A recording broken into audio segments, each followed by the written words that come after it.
gotta put my head up like this so I can see everybody.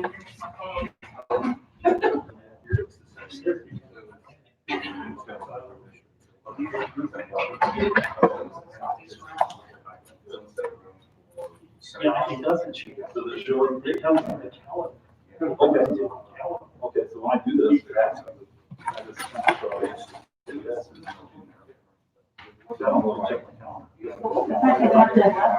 Send the additional applications that are advertised. So do you do good?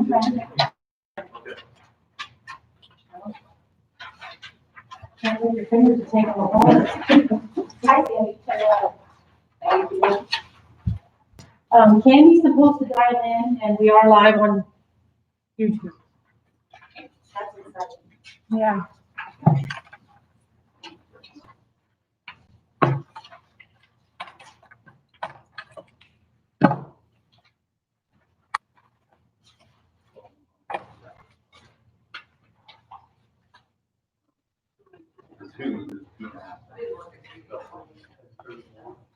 Right.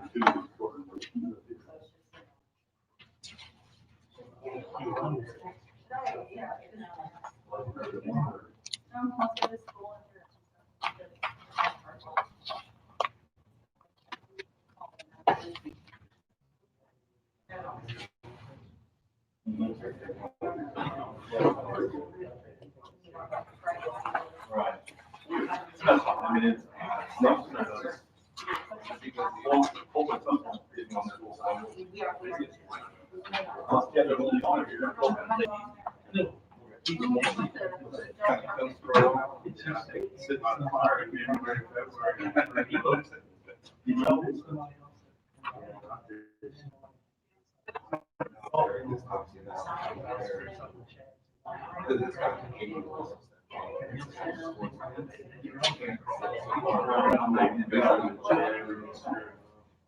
Yeah. So do you like?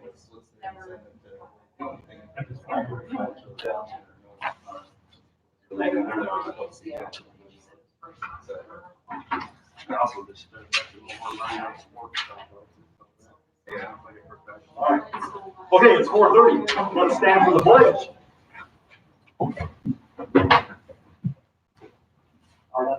Allegiance to the flag of the United States of America, and to the republic for which it stands, one nation, under God, indivisible, with liberty and justice for all.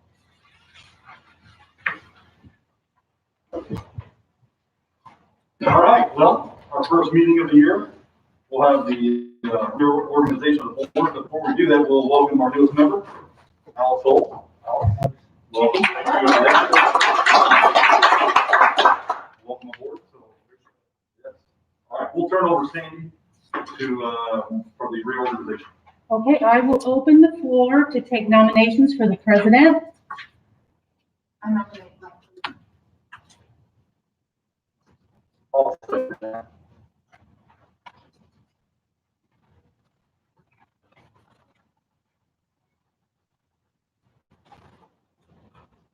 Are there any further nominations to be taken?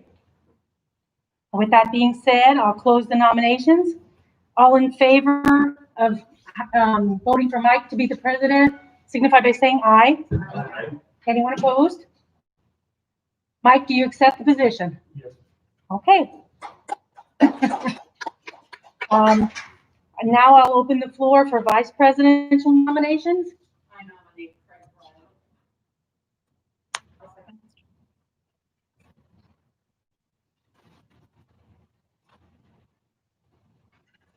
Okay, are there any other nominations from the floor?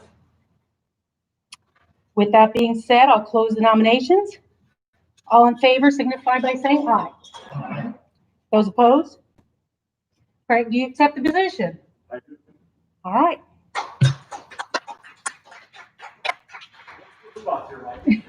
You guys will serve for 1 year now? I'll go a while, so I want to chair. You want your chair, Mike, or? Okay.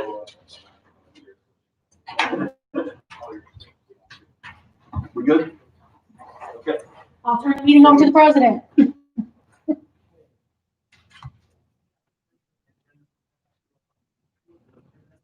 Last meeting, which was December 29th, and they were furnished to us by the auditor. So does anyone have any additions or corrections to the minutes of December 29th? Not hearing any, ask for a motion to approve the minutes as presented by the auditor. Doug makes the motion. Sonny has a second, so we are approving the minutes of the DuBois County Council December 29th meeting. This as a submitted. And first thing on our agenda, we have Pat Sager here. We're gonna have a resolution to pay off the Total Lake loan. Yeah, I think I have that check already. Yeah, thank you. I tried to make it just a yearly meeting, or just give me an update on Toccoa Sewer and Water. And I appreciate you guys for my appointment there, because you guys are sitting there. So I feel like I owe you just to tell you briefly what's going on here. So I'll make it real quick. Difficult year, COVID year, we survived it quite well. And there's some people got sick, of course, but for the most part, we held up pretty good. I was really concerned about the water plant more than anything, because that place has to continue on. Someone's got to be there 24/7. So the guys did a super job. I keep it that way. I can move on to the financial side of the aspect. So that's kind of more overview of everything on the financial side. I try not to get too involved in the nitty-gritty little stuff, but as far as we have two departments that we have the water side and the sewer side. So start with the water side first. A couple of years back, we had a rate increase, a water rate increase, which really helped out quite a bit. But as we see things continue on, the expenses continue to rise. And for example, like this year, our net income would be like $2.6 million income. It sounds pretty incredible, it sounds pretty good, but that's before depreciation. Depreciation is one of the tricky things, like not how you figure it. All your equipment, your trucks, and stuff like that, that's easy. But we have all this water lines and that goes throughout. We have over 700 miles of lines out there. We serve a very large area. We're very unique. There's not many companies like Toccoa that serve such a rural area like that. And so here we are. We're starting to see things and lines and stuff like that. And we have like different phases, different time frames when we put stuff in. So like the first phase of that, we had some that are approaching 60-some% of life expectancy. And so, what we're seeing is more and more water leaks. We get like 13 water leaks this time. We get like 13 water leaks this time, which is kind of high. But so there's a lot of concern about how we replace it, when we replace it. I'm trying. And so the depreciation is 2.6, and we try to get water line like that. It's actually a little bit over that. So I think figure depreciation is actually going to show about $250,000 loss. So but what you do have is, if we don't replace that, we're going to build up our cash. And then when things go bad, so that's kind of that in a nutshell. The sewer line, the sewer side of it is a little more stable right now. It's a little bit not near as large, but it's running right around break even right now, which is kind of a good news in a way, because we want the ratepayers not have to overpay. We don't want to show big profits, but we have to keep So, that's kind of the financial side of it. There's other things that, are in the pipeline, this is more on the water side again, that I talked about the replacement of the lines. There's a water tank that's in need to be replaced. It's in Orange County.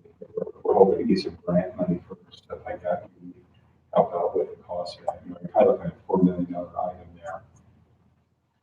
The other thing, the water plant itself, it has an area where it has to take the water.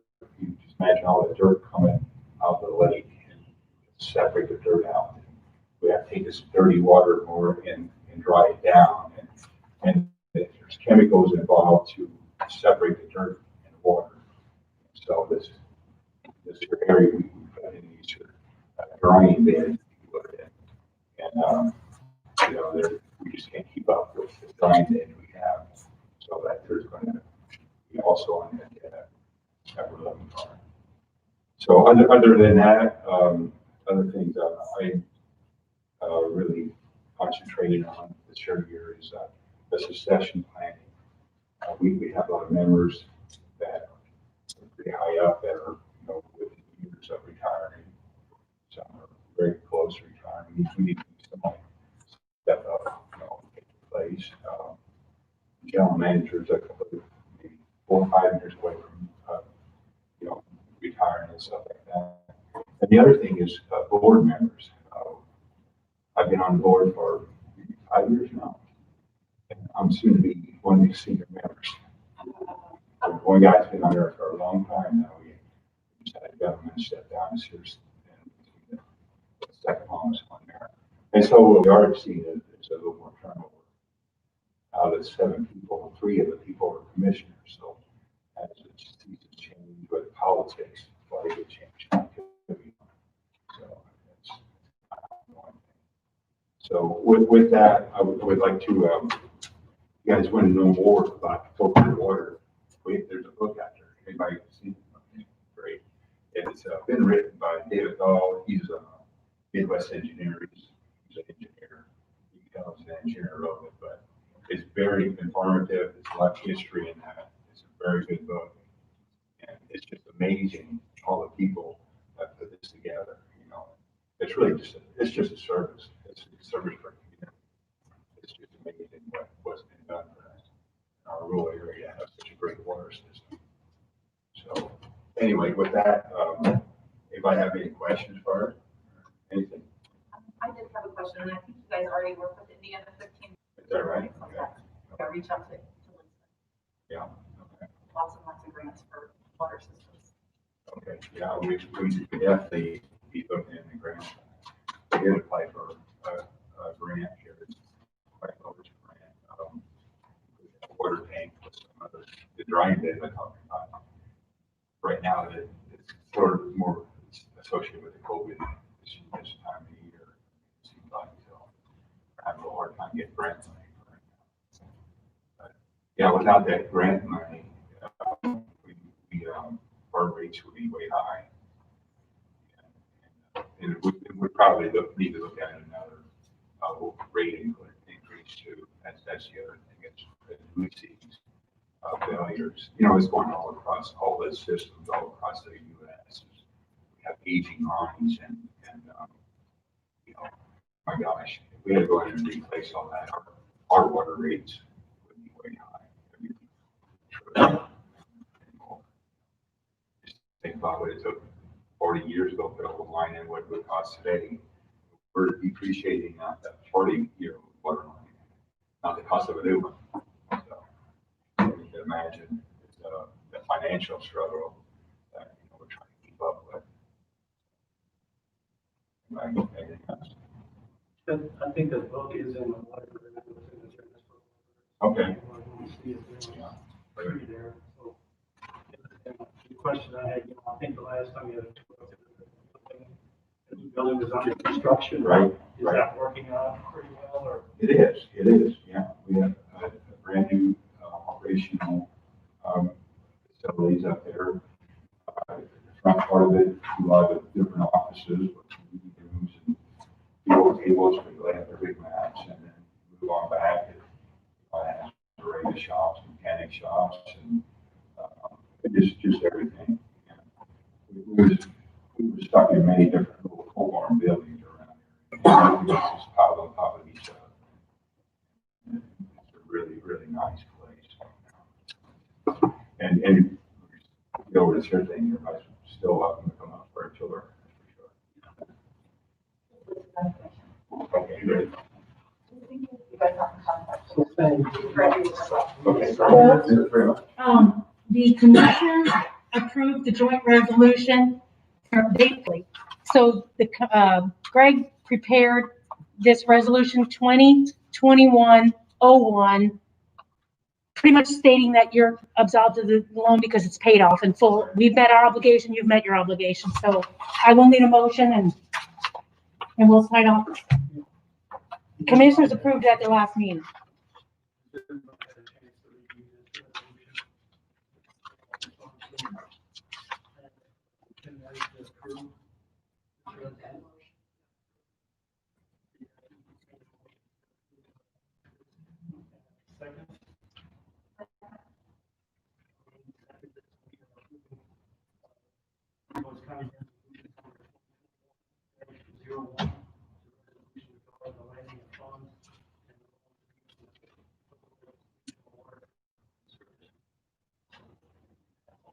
All in favor?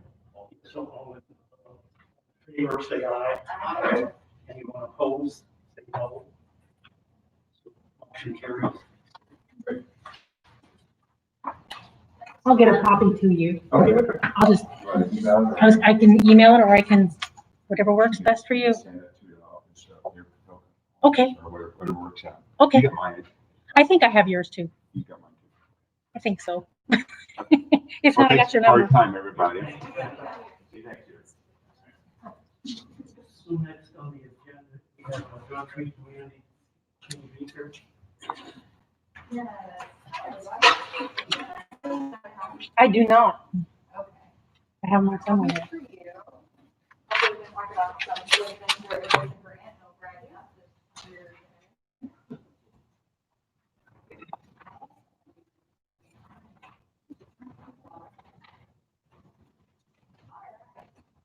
Vice President, County Substance Abuse Council. So I'm here today just to confirm with you guys that we're able to pull down the funds that we have remaining from last year, as well as the user fees we collected for 2021. I think most of you know, but essentially what we do at the Substance Abuse Council is we look at a lot of local data and really try to hone in on what the substance abuse problems are here in Du Bois County. We use that to inform our comprehensive report that we submit to the state every March. What that shows is,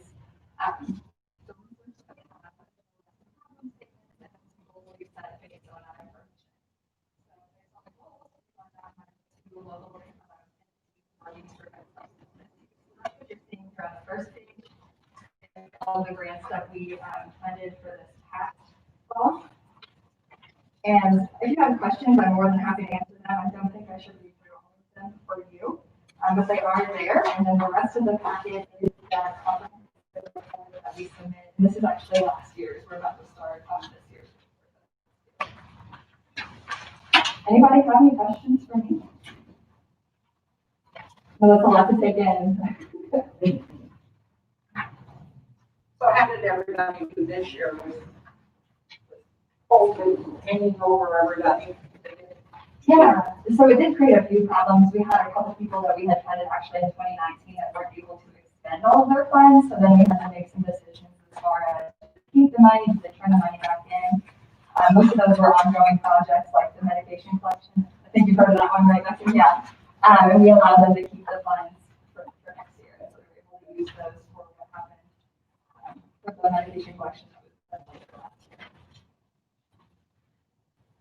But we had a lot of great things that we funded this past year. We moved towards a lot of like kind of mental health programming type of things. So hopefully we can move more to preventative work and prevent some of the people that we see with the disorders.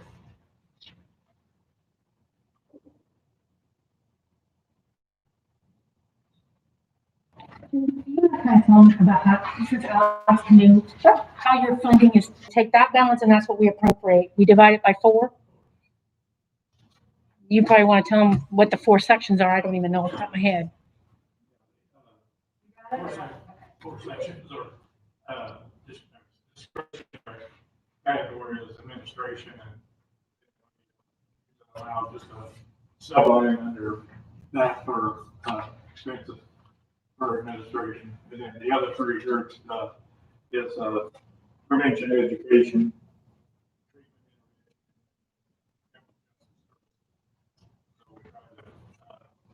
Patch our grants up into basically the last 3 sections of what we put grants out. Now, the last $525.12. And that's what we draw down through the year. And we have grants in September that we award for the year.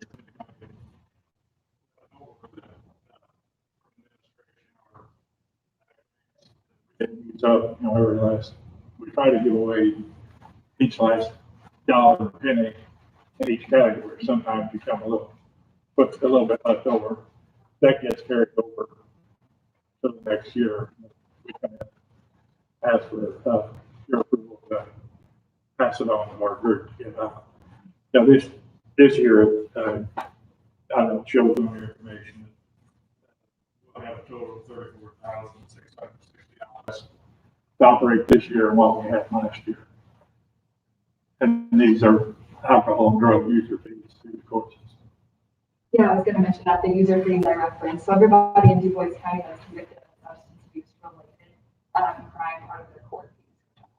That's money that, one of the governors, I wanna say it's like 83, it's been a while, had mandated that comes to coordinating council, which is what the Du Bois County Substance Abuse Council is.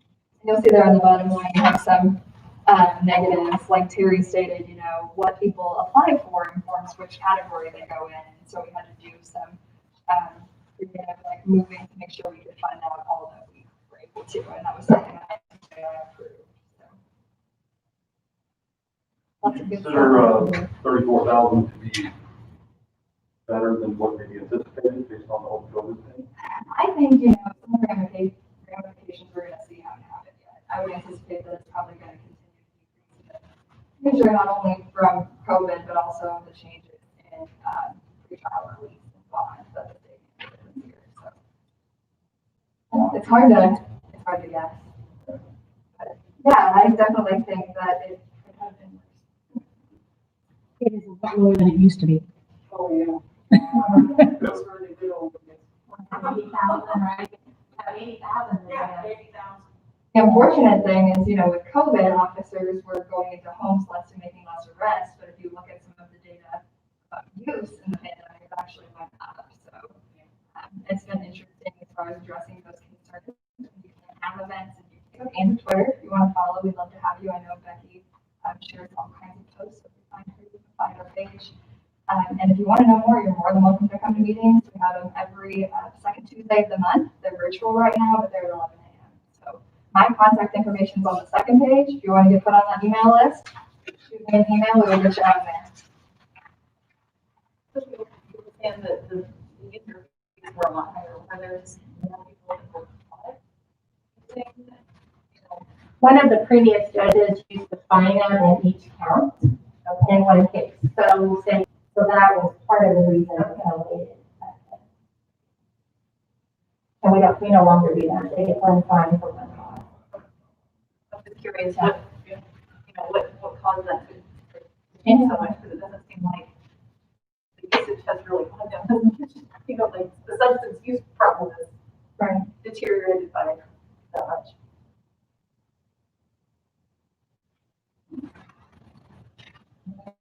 Have any other questions?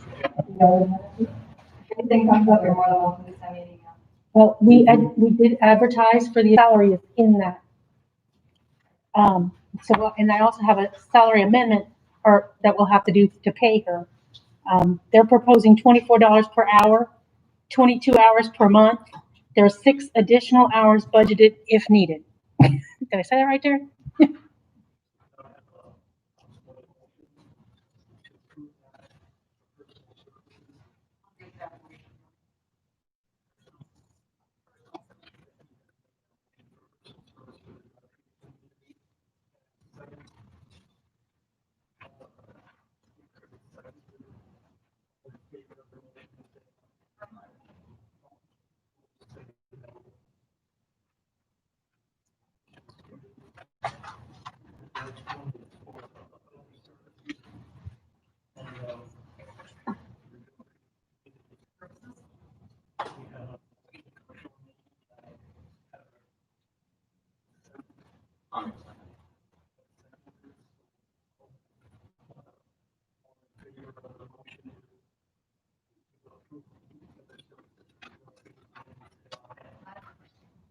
It doesn't matter.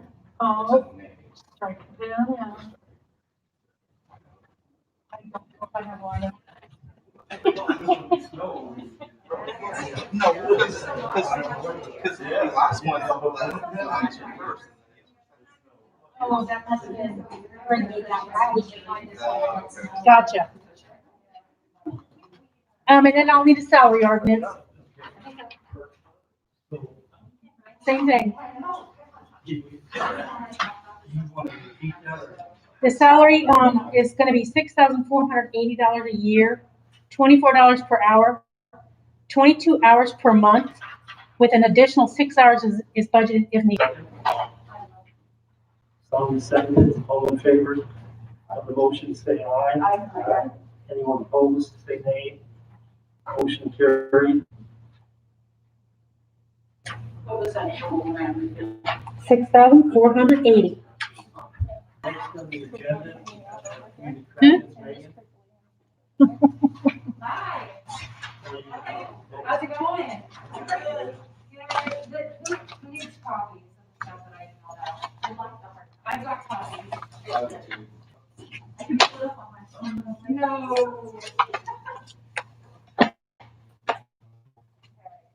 So I'm handing out my annual report, the budget for the Lily Grant.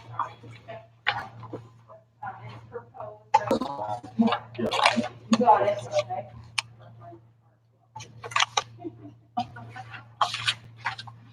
Welcome. I got that stuff. We do. Okay, here's this. And then, well, first. Indiana code requires that community corrections gives an annual report to the county executive, provided an annual report to you all via email. We had a crazy year, just like a lot of other places too, but I am really, really proud of the work that we did in 2020. And going into 2020, you know how sometimes everybody makes their New Year's resolutions, they make a word for themselves, you know, think that word for the year. My word for 2020 was partnership. And so as I was going through this annual report, and I was kind of just looking at all the different pieces of partnerships that we were able to build through 2020, despite being able to be together physically, we were really able to foster a lot of partnerships, financial standpoint, and just for our participants, for our staff.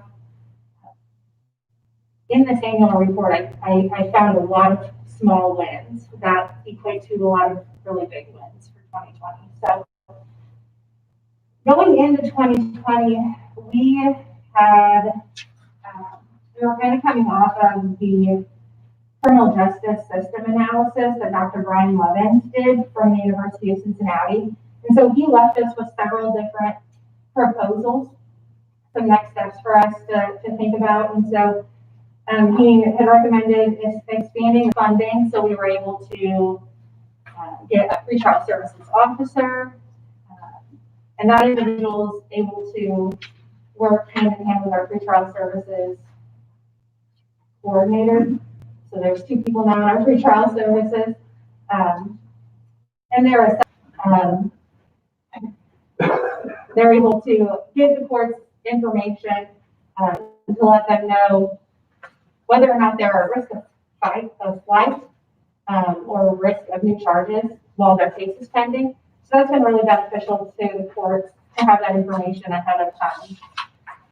He also recommended developing a public defender's office and community corrections. While we have not been super involved in that conversation, that has been a conversation at different levels of the county.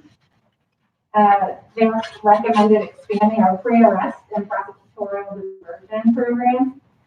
And that's something that we started working on late in 2020. Just through a few conversations with some of the planning stages on what can happen there. But there has been a pilot program that's been implemented through LifeSpring. They've been approved to use some Recovery Works dollars for treatment. Residential treatment something that Community Corrections is proud to be a partner in with the Community Foundation, along with many other partners in the justice system. We've went to see many different models throughout the state, and I mean, the planning is well underway now at this point, and LifeSpring is kind of going to take that on, as well as another nonprofit here locally. But for our participants, as they start moving out of work release and they need housing a lot of times, it's going to be huge for us. Very big. Expanding on community corrections programming, Dr. Levins had proposed focusing more on treatment and rehabilitation earlier on in our stay with community corrections, so that they're able to kind of develop the skills that they need to be successful as they start working. We do sometimes run into challenges, of course, in work release facilities. They start incurring fees as soon as they get to us. And so the first priority becomes, I need to find a job so that I can start paying my fees, so that I can stay here and be successful. And so this is something that we still need to continue developing, but we have focused a lot on, let's just figure out our baseline. What are people, how, in terms of dosage, and like we try to talk about how much treatment and intervention our participants are getting in terms of the medical model in some ways. So dosage, in terms of dosage, how much treatment and intervention are people getting? And so we've been able to find that baseline average, and I talk about that in our performance metrics a little bit more. And what we're finding is, again, people aren't getting quite as much as we would like them to get, and so it's at least information. And we've got some good plans in place moving forward for 2021. And then number 6, Dr. Levins recommended initiating a criminal justice coordinating committee. I think that's one of the biggest things that's come out of 2020. We have spent a lot of time working in a collaborative group that the Community Foundation has funded through facilitation with Community Solutions out of Indianapolis. And they have helped us really organize a lot of the ideas that we've had as a community and put them into action. And so we're making a lot of moves on a lot of really, really cool things, such as the free trial work that we're doing, expanding our programming, and then the Lilly grant that I'll be talking to you guys more about. I also went through and, lens of COVID, but for most of you that were on our community corrections advisory board meeting, you were able to hear Dana kind of explain how each of these goals are set, what they mean, and just how proud she was, how proud I am of the work that's been done for working towards these goals, because all of these goals really culminate to achieve risk reduction or recidivism reduction too. We have to make sure that the basic building blocks, evidence-based practices that show that the evidence-based practices that we know are most effective in reducing the likelihood that somebody will come back into the criminal justice system. We need to make sure that those practices are in place. So 1, 2, 3, and 4. Those are those building blocks. And then 5 is our end goal in risk reduction and recidivism reduction. And so one of the things that I'm really proud of is we had set a goal that we have a risk reduction rate of 15% for moderate and high risk participants on supervision. And for 2020, we exceeded that goal, and our risk reduction rate was 18.57%. And so I explained that a couple of different ways, but I think that basically what that means is we're increasing the likelihood that people will be successful after they complete our programs. And that's the main goal. To get that number, I mean, if there's an assessment that they think on. Yeah, so when we do a risk assessment upon intake, and that's been within 48 hours. And that tells us whether or not they're low, moderate, or high risk to reoffend. And then it also tells us what need areas do they have that brought them in contact with the criminal justice system in the first place. A lot of times those need areas are things that you would suspect, like substance abuse, employment, family issues, peer associates, criminal attitudes and beliefs, education, finances, criminal history, but we can't do much about criminal history, that's all. Anyway, but yeah, so we have that risk assessment. It tells us whether or not they're low, moderate, or high risk to reoffend. And then we do another risk assessment when they're getting close to the end of their stay with us. And that again tells us whether or not they're low, moderate, or high risk to reoffend. And so we kind of, to get that number, we kind of compare the averages and get that risk reduction from percent decrease, I guess you'd say. Thank you for explaining that. Sure.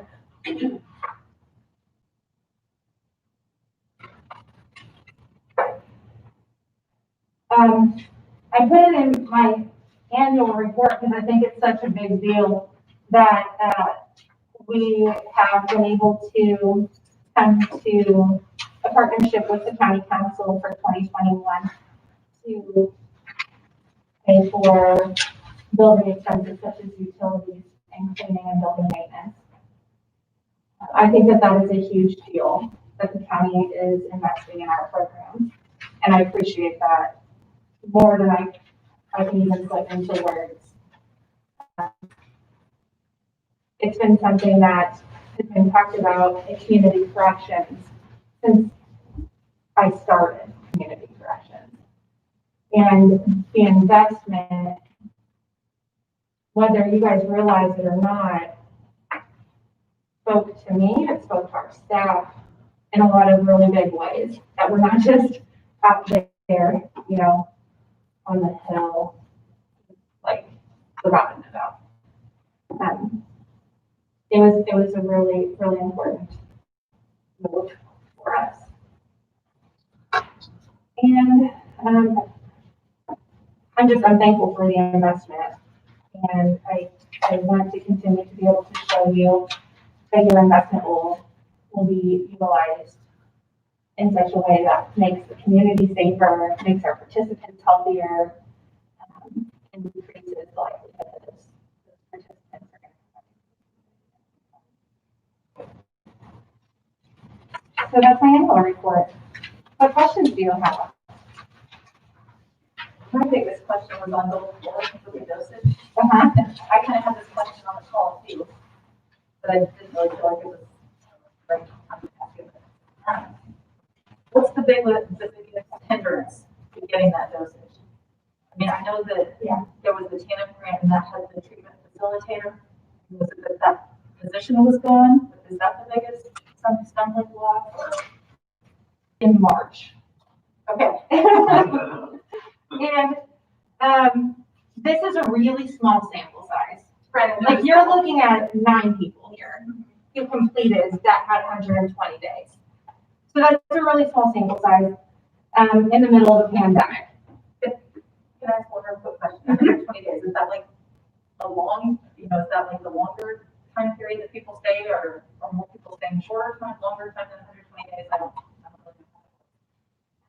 And I don't have it on here. I had it in my notes whenever I was preparing for my advisory board meeting. But here it is, 56% of our participants served in 2020. When we set our goal, we wanted that 50 hours of dosage completed. And when you break 50 hours of dosage into kind of a week, how many hours you're going to have to do per week, we figured, okay, 120 days is going to be kind of that 4-month period where we are. So we weren't really sure. But I think one of the barriers is we do have some people who just aren't there very long. They're not there long enough to get the dosage that they need. And then we also, from day one, they're paying $14.29 a day to be on our program. And if most of them come in with $0 and 0 cents to their name, That's it, right, like, they don't want to start incurring debt by being in a program that's. Yeah, that makes sense.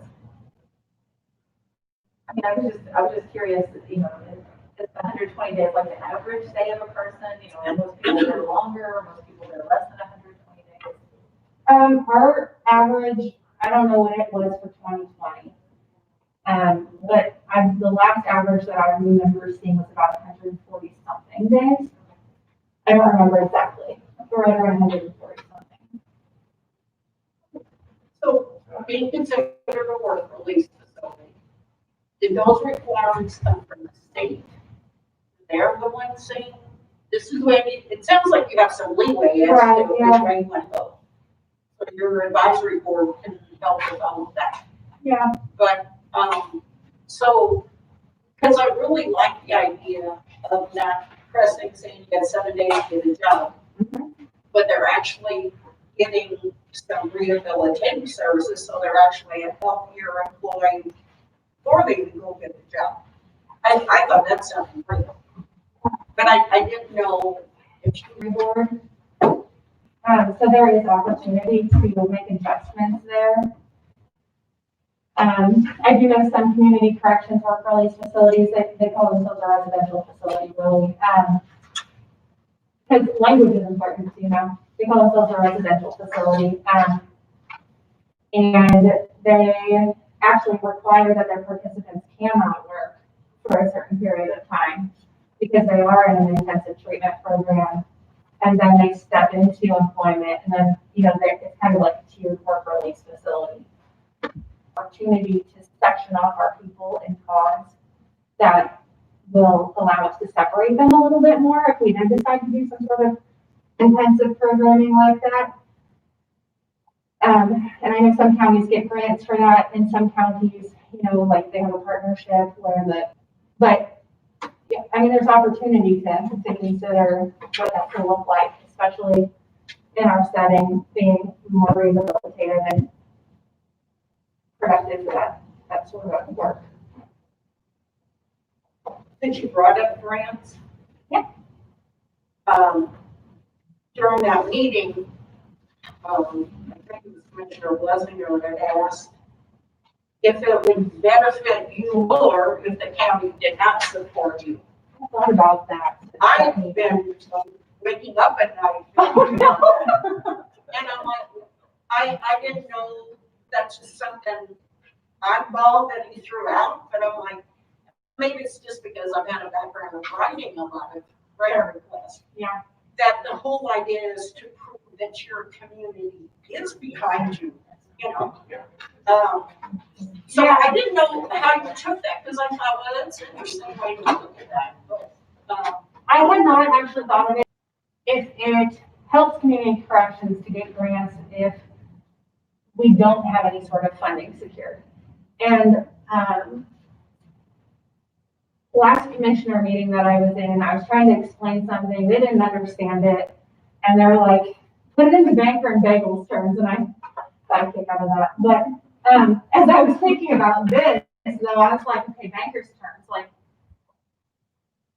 if somebody wanted to get a loan, like, they're gonna have 20% down, right? They're gonna have something supporting them, like, to show that their investment is safe. And I think that that's what the county's investment is to show other funders that their investment is safe because they have the collaboration and the partnership. It did not cross my mind, but it has since last Tuesday, and I think, yeah, I don't think so. No, I don't think it helps me at all. I think it hurts me, really. yeah, I was wondering that because the Bruce from the state, I Yeah. wasn't quite clear on his answer, but I thought, oh, we need you to come out strong and say, no, you need to. And I think for us, because we do represent other people involved in criminal justice, but all along to the employers, that we're all working together to do this and to give them healthier people and all that, and to stabilize families, that it is a true community Right. effort. work hard on your community partners. And we was like, oh, that one just really blew me away. Never really heard The only anybody. thing you have to watch for is the planting. You don't want to go after a grant that we already covered, because then you can't do that. You can't supplant. If you're providing something, you can't go get a grant.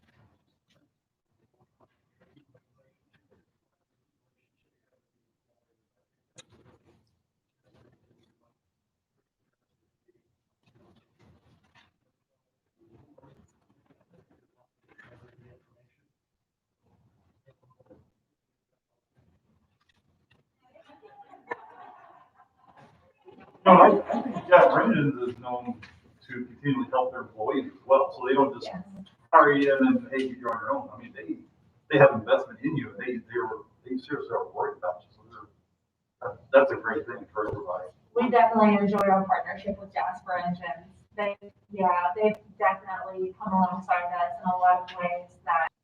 Any other questions on the annual report? Move on. Okay, well, that will lead me into year one of this gift. But also I wanted to, in full transparency, give you what I'm hoping to see over the course of the next several years and then beyond. Which, in year one, it has the Lily gift covering 100% of costs. And so really what this does is take the place of the TANF grant that we lost. That TANF grant funded a peace manager, a treatment program facilitator. So as I kind of outlined in my email, this is kind of my proposal to stair step into a full partnership with the county supporting community corrections efforts to provide treatment and rehabilitation to our veterans involved in the criminal justice system at any level. So court alcohol and drug program, drug court, and probation as well. This year, and for this year, my main need is to appropriate the funds in year one. But I would like to hear feedback or questions regarding my proposal for the future years as well.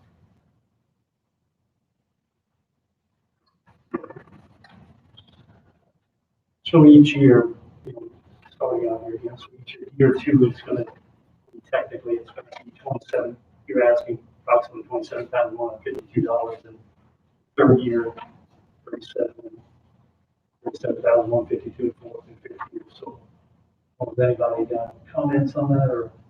It would all be transferred over.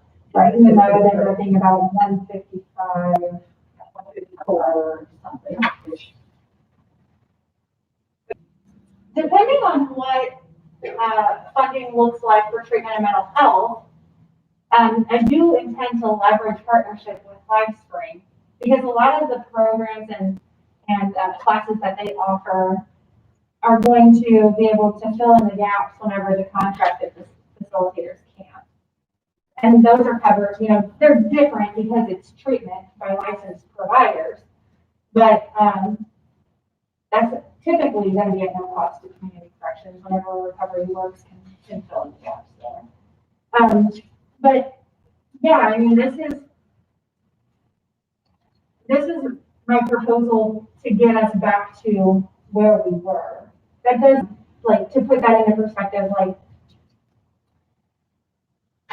we're going to have 170 beds in our work release facility. Right now we have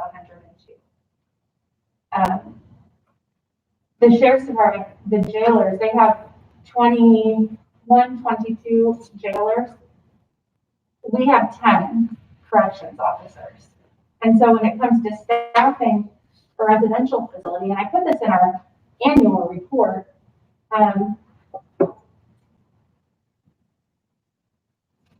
sometimes being self-sufficient comes at the expense of being able to staff your agency the way that it needs to be staffed. So on our night shift, we have only 2 officers working. There will be, when you increase, but I don't anticipate it being able to fully fund all our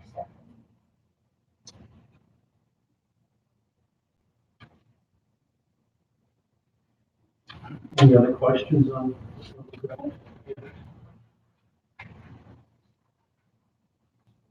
Summer? Year one is 2021, Like July then, or like now? January 1. So, Give us the funds, they have the money at the foundation, it's a community foundation. okay, so community foundation, so it's a local grant. When you say Lily, I'm thinking at Indy. So that's how we're doing recovery houses in DuBois County, there's gonna be 4 of them. And then Memorial Hospital is a partner, Life Spring is a partner, and then DuBois County. Probably no ever thought we would do it. It's, I know. It's been a really fun year, despite COVID. Right, between that and then what's going on with the collaboration with Lena. I hate saying that, 2020 has been an awesome year. It was like a great year. I think it's 2020, So, part 2 for you. First 2 years of my life. so Megan, they would give us the whole 151, the thing, They might be wanting to give us the full 400 and whatever that, 400 and, I don't have the number on here. So we get 1, 2, 3, But I only need to, yeah, like all at once. yeah. But I only need to appropriate that first piece, is that allowed? can only do one appropriation, one year one, then we do year two.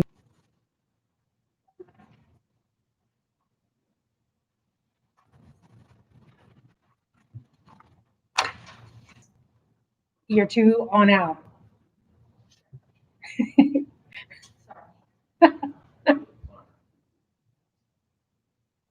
So I don't know if you guys would do county general, if you do, what other funding source you're talking about?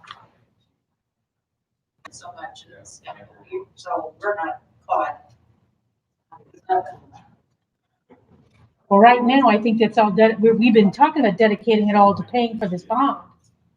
So that's stuff you gotta put into place then.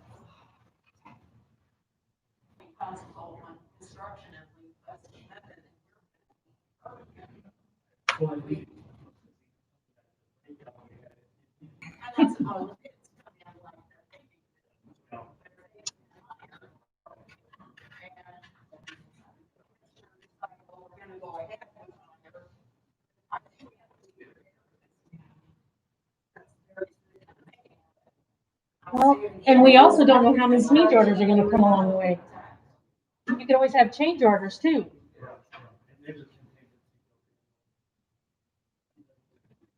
Okay.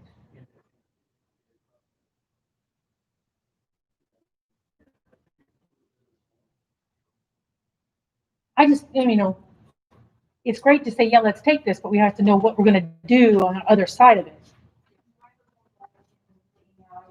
And you do rehabilitative services, so I mean, it's not just community corrections. We'll be working with- So it's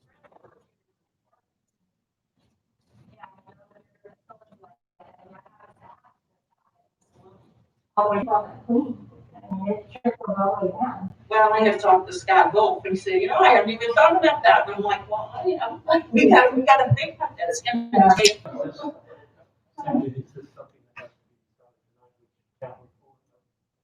No, I mean, it's something, if you agree to do this grant, you're gonna have to think about where you're gonna take this from. You can't just say, oh, next year we'll just figure it out. And then if county general or CNR tax bombs, then, you know, what are we gonna do?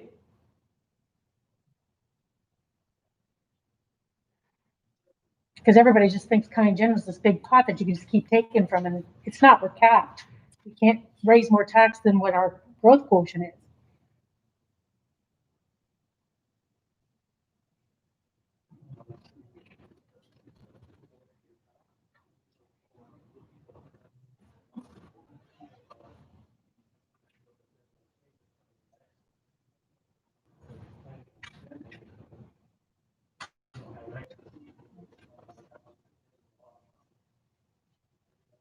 Well, is this something you would keep in perpetuity, like, you know, hopefully, because CNR tax is gonna only go 20 years and done.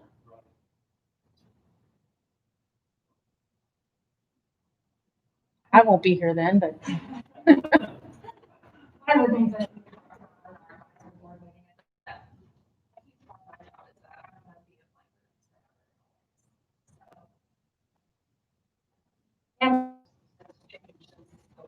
Oh my gosh, yeah, now. So going forward, another 20. Who knows?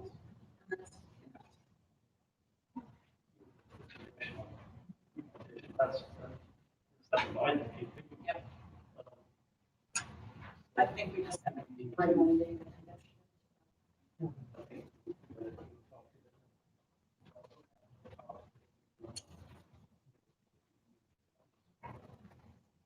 the Baker Tilly. The buildings, all that stuff, we have to think about the other side of it. The funding of personnel for the rehabilitation, and not even just that, like you guys said, the custodians. Everything else, it's just not brick and mortar, it's the whole, whole project. You have to divide it out evenly and account for all these other things. Or else we're gonna be in a real big bind sooner than later, sooner.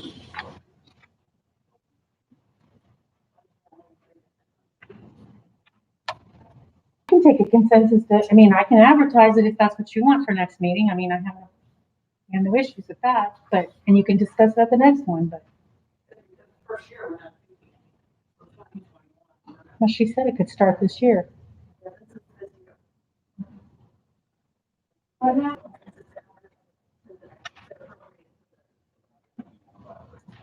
That's like,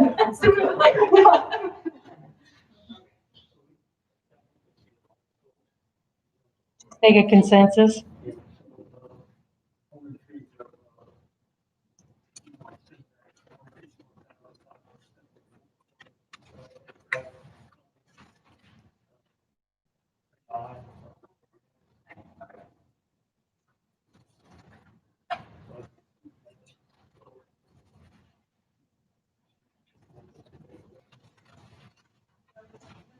The relief grant that, we applied for.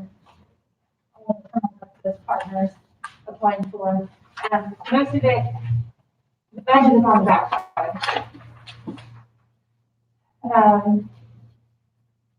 For mileage for our peer recovery specialists to be able to go to different locations. Wi-Fi for community corrections, because our building internet is. And then, some video court hardware and software, which we might need to spend a little bit of time considering like whether or not it's going to be able to be moved to the different locations depending on what happens with the Justice Center. I have to do some wiggling there. The supplies piece is for PPE, sanitizers, Wi-Fi, data plans, cell phones, production equipment, and then Zoom Pro subscription to be able to have unlimited Zoom meetings without getting kicked off after 45 minutes. And it was a super easy, quick grant. But I think, I don't know, Sandy, if this is another one of those like consensus to advertise or how. Well, this is a federal grant, right? Yeah. So that's, I'm gonna put this on my list for February to appropriate. Okay. And so we'll just have to go through it.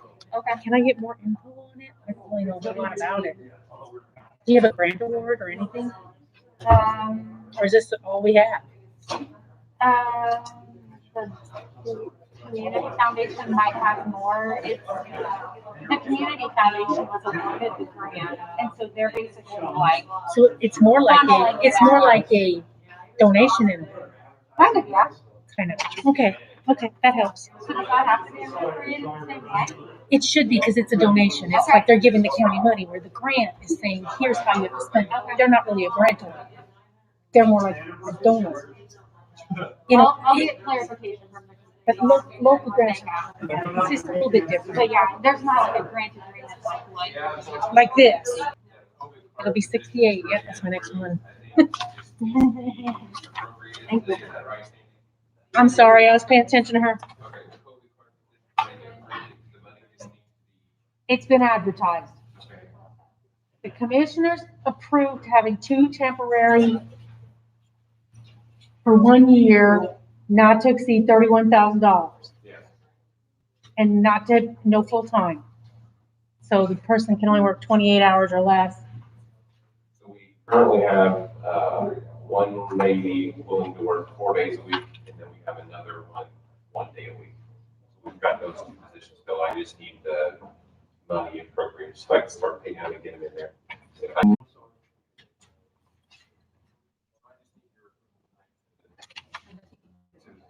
well, I think it's $17 because $17 an hour per max is what the commissioner said. the commissioner said Well- 31 max, and we need to figure out, The number,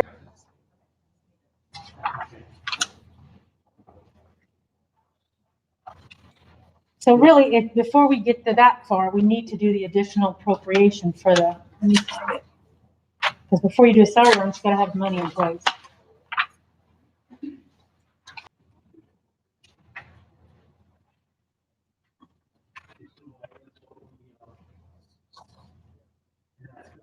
Coming out of the rainy day fund. That's where the one previous came out of. So I think the motion to approve, report clerk, 71,000. Approve that.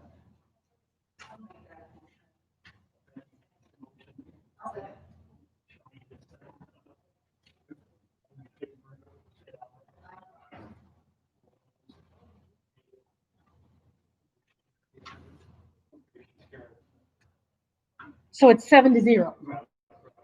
Okay.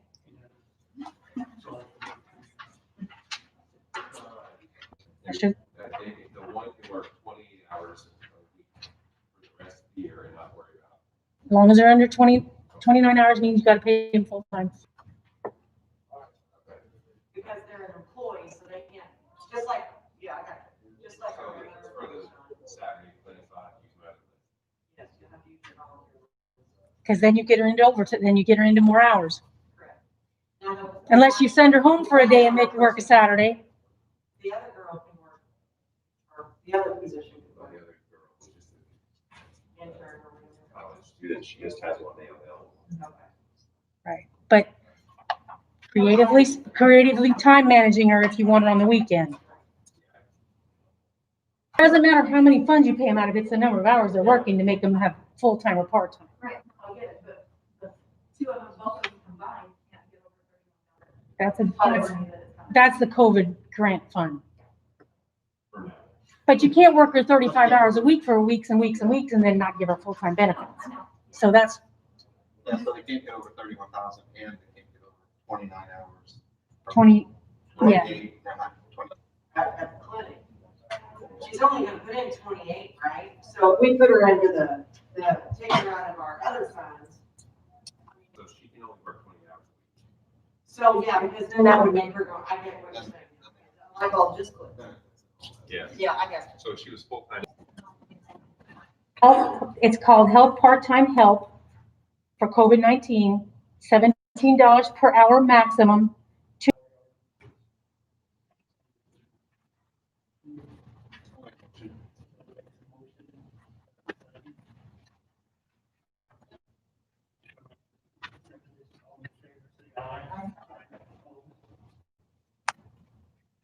Here.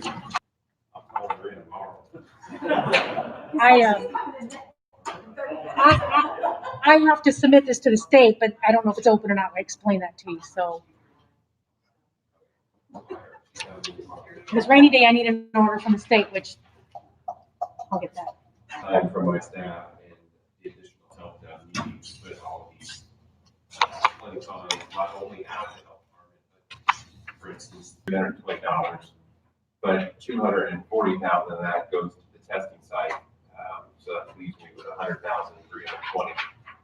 The worker list that I'm developing right now, they're bringing them on as temporary type employees, kind of like what they did for election. So, just to give you a ballpark figure, this weekend cost me right around 10,000, another probably 26 hours or 24 hours. That didn't count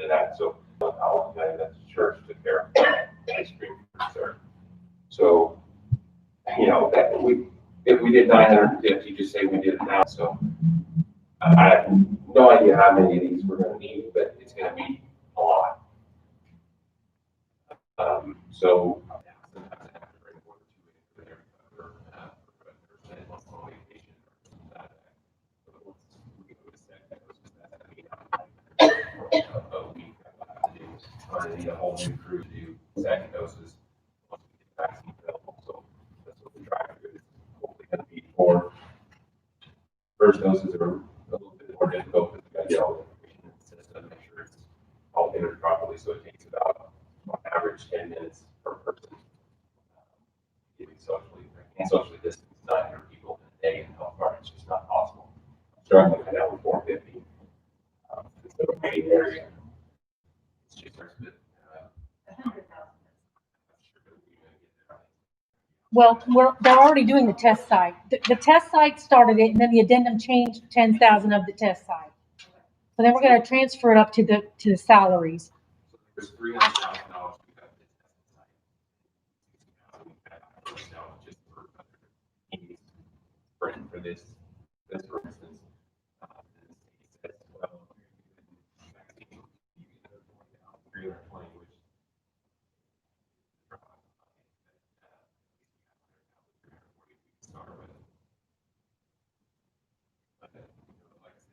and alone, this 1-day clinic cost me about $10,500. 2 weeks, I got $15,000 out of it spent. And then starting February 8th is when we're gonna start getting second doses. So now I'm gonna need probably 2 to 4 additional staff in the health department every day. And that's all. 30s, 20s, 30s, 40s, 50s. My guesstimate is we're gonna do somewhere in the 60% of DuBois County, maybe 70 if it becomes where people get more comfortable with it. But that's only just DuBois County, and our health department is, it services the 8 or 9 counties around us because the health department's Pike County, Martin County, they do shots 1 time a day, or 1 time a week. We do them 5 days a week, which all those other operations are still going on top of all this. But I'm afraid we're going to be given more than, our county population by the time we're set down if they get the vaccine to us. That's still, And I got 211 our health department, but I've never done it with anybody because we can't have phone calls we make right now. But people do it, 100 phone calls a day and work and try just to get people called back as nearly as possible. Hey, Sean, do you think it's important to, we hear every day of how many people tested positive or passed away, and I think it's important to. It's already there. I don't know if we want to do the services. We bring up more plays that we can handle, but there is a dashboard set for that in the state. And it's just like every other questions, you can almost find the answer in the state, but people just don't either want to do it themselves or they don't have to know how to find it.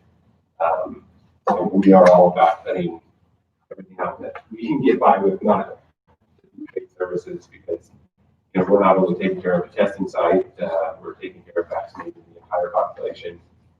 Because now Memorial Hospital is not vaccinating community anymore, so right now it's all on, which I'm fine with, but we're going to have the funds to back it because there's going to be many, many hours that we were working long hours to get it done. So My only thought is because I feel like it's there's not a lot of negative. yeah, the media has. Oh, there, I didn't hear. Okay. Yeah, that's been very, I thought they did very positive job. Just to let you guys know, we vaccinated about 1,500 just in the health department since we started a couple weeks ago. But that's probably far more than other health departments because we luckily were able to secure these 1,200 doses for this clinic Saturday. Otherwise, we wouldn't have that many. She said that she thought it ran smooth, and even when it got even busier, I guess you got to open up a few more stations. Yeah, So she thought it was well run and organized.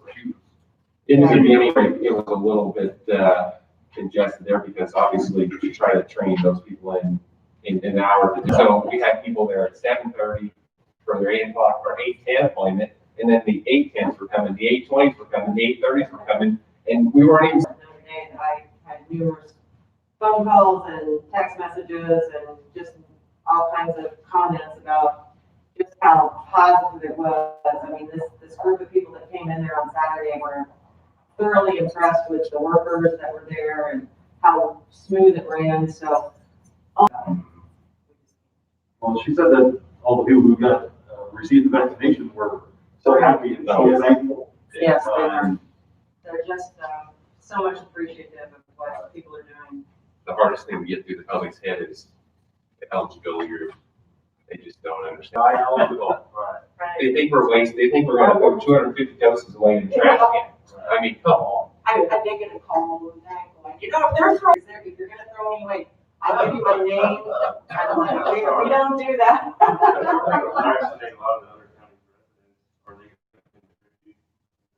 So we get reimbursement, for a shot. So if we do a 2-dose series, we'll get, supposed to get, the more shots we do, if we do get paid for them, you know, that'll probably go back into our health budget, will help. But I have no idea when that's going to be put back. Does that go through VaxCare or not? No.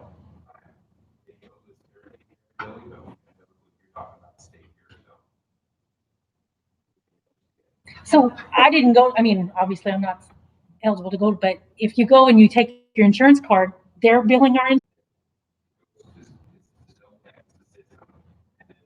They can see those once we check them out. Then I'm assuming they're billing insurance for us. For the For the administration. administration fee.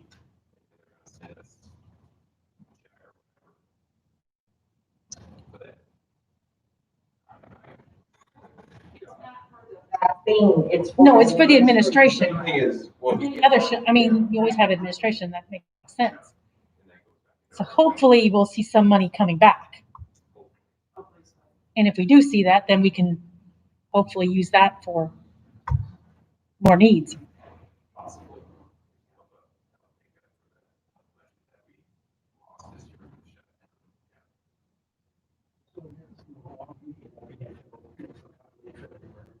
So we would have to appropriate. No, this is a federal grant that has a budget, so we follow the budget of the grant. You just have to say we can spend it on salaries. But I'm also gonna need more money for the rainy day fund for when this runs out. So That's gonna be the. that's the next, I just wanted to be clear on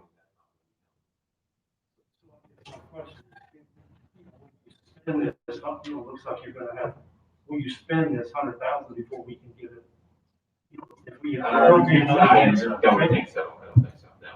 I don't think it'll run out by the February now. well, if we did 10,000, Because then there's not enough vaccine available for me to do it every weekend, plus my staff wouldn't work.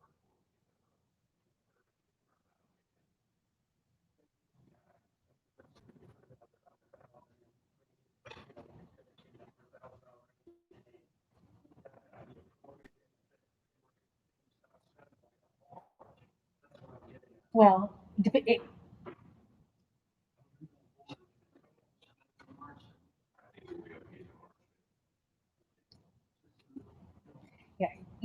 additionals used to take about 14 days after you did it to get my budget order. Now the state has a system that I can go in right away, but it's not quite open yet. They're still setting it up for the new year. So it may take just a teeny bit more, but So. nothing like what it used to take. When February, what? They haven't decided their meeting yet. So it wouldn't be ready until March 1st. It's something to shoot for.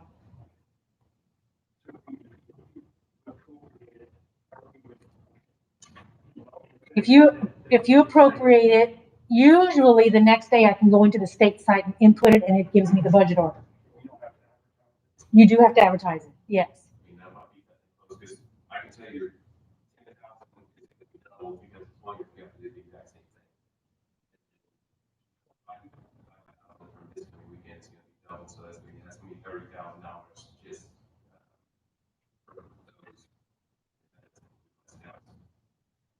We may just not have to pay comp time out yet.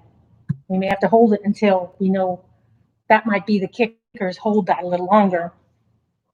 You told me to tell them that they're gonna be big out of it, but we can change it if we have to. Well, I'm just saying realistically, if you have to have the money and we have to wait just a little longer, we may hold that and use it for clinics, you can pay your staff out before the end of the year. I mean, comp time doesn't have to be paid out right now. Because I'm gonna have at least two. I mean, I'm just realistically telling you, So I'm gonna be adding at least 2 to 4 workers every single day.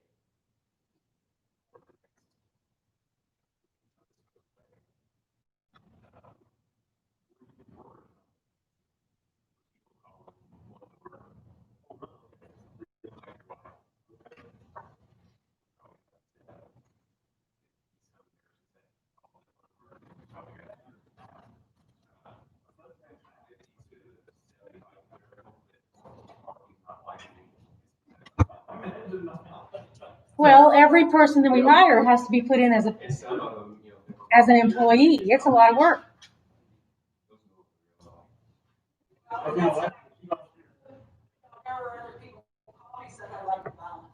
Right now, I think we're no more because I don't wanna have 250 people and never, I wanna try to get a good core group that I can rely on, that know what they're doing. You don't have to train 40 of them every week. That's an undertaking in and of itself. Well, and realistically, we told them, you can't have people come in on Saturday and expect us to put them on payroll on Monday. It takes time to enter these people and all that, so logistics behind it takes some work. I think Marky put in, I don't know how many hours last week just getting those ones set up. Yeah.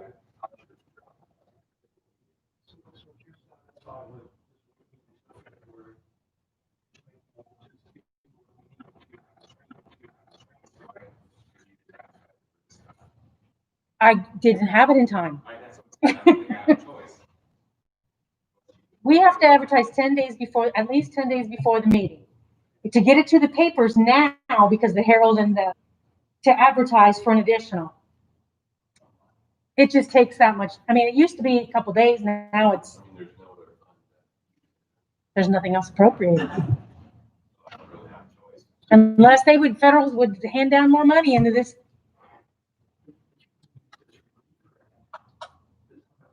Yes, that's what I said. If they would give us more money in this grant, like they gave us the additional 40, whatever it is. Well, I'm waiting for the 40 yet.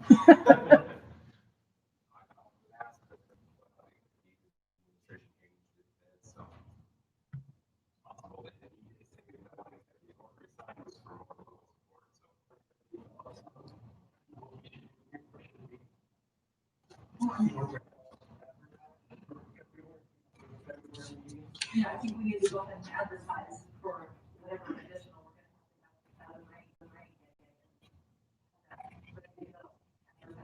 How much money would you like me to advertise?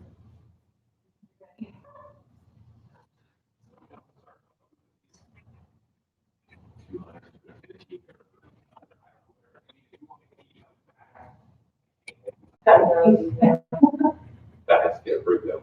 And I think maybe AstraZeneca, that's another one, but those are probably a couple months away. So if we do, say you do 100,000, whatever, I need to split it up in between salaries, benefits, and we'll have to do another salary ordinance for that fund. Because that'll be a separate fund from this one. This is a grant, that'll be a rainy day. Now you have already got 30,000 spent just in the 4 clinics. One yesterday and then Saturday and then 20 and then 27th of February. That doesn't include all of my staff's comp time. I didn't even figure that, I didn't have time to do that, but that's 30,000 gone right there, 100,000 in 4 days. It's only 1/43 of the population of Dumas County, and I'm not just doing Dumas County.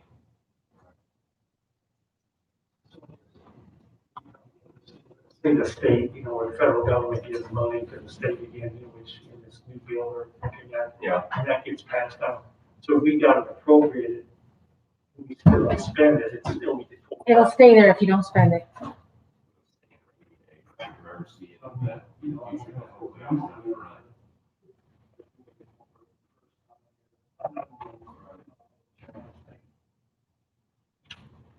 But like I said earlier, If the feds give us money and they say, oh, you got it, that's supplanting, then they won't give us any. So you kind of have to watch that as well.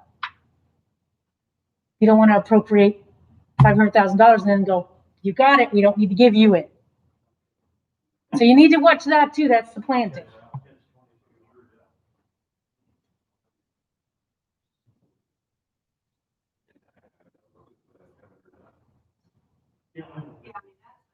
We can't rely on counting on money coming in from the federal government. How much right do you now. It's gotta normally be on keep the in the right rainy day lines. fund? The rainy day fund does not have a receipts in. We've built up the rainy day over years and it's sitting there, and now you're depleting it, but it's not getting more revenue in. In the past, we had windfalls with our local income tax, and they would make us put it there, but then they've changed the way the state does it. Now they only hold 15%, so we don't get those windfalls anymore.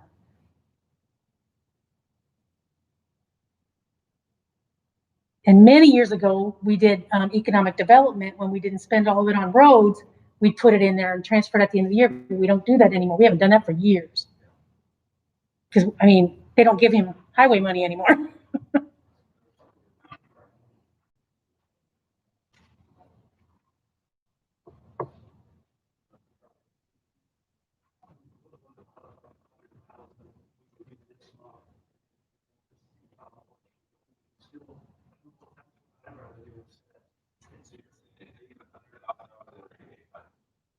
No, they'll put it in the lot, they'll appropriate it. It's already in the rainy day fund.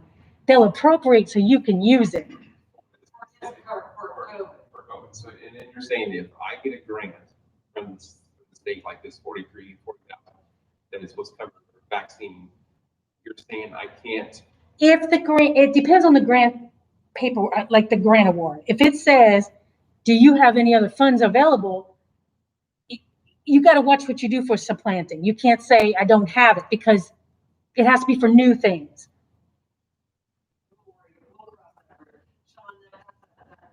But we could spend this 100 and then say there's no more, and you need more, so then you get more on top of it.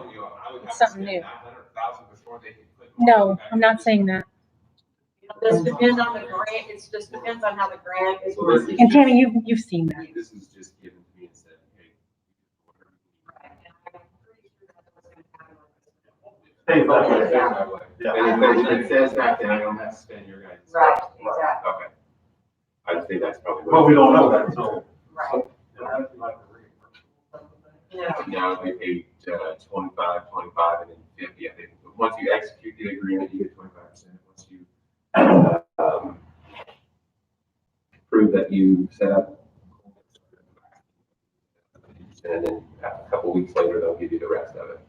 That's how the other one was anyway. With a little bit in there.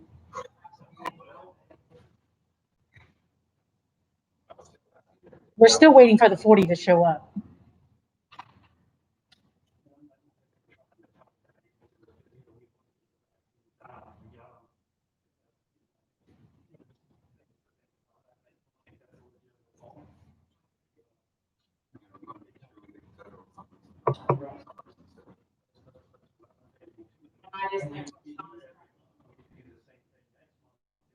We can keep appropriating every month. They can have a standing appropriate every month. We advertise every month you appropriate it.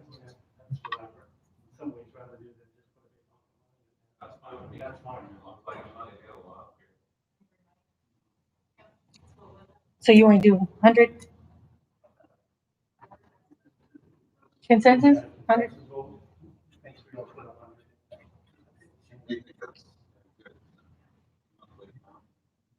Yeah.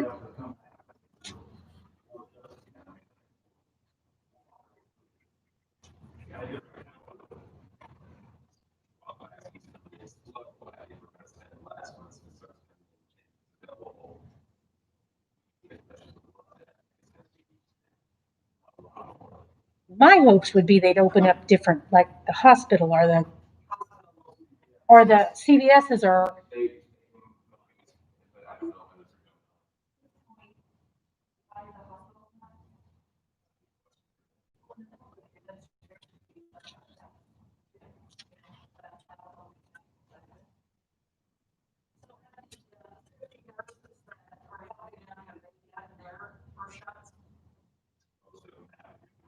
they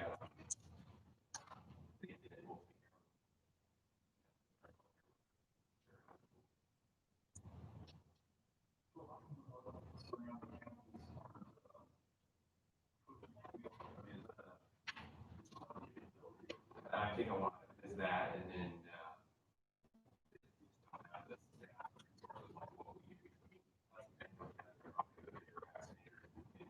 because we have departments that do applications 5 days a week. You know, maybe do it 1 day a week or 2 days a week, and they have over 2 nurses.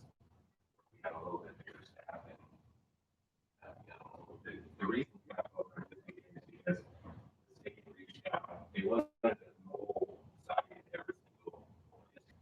And then, they said, well, that's fine, we want to do it, but that saves all the other workers that, you know, have to come from the state, and then, but they got me my doses at 7 o'clock on Friday night, and we were supposed to go to clinic the next morning.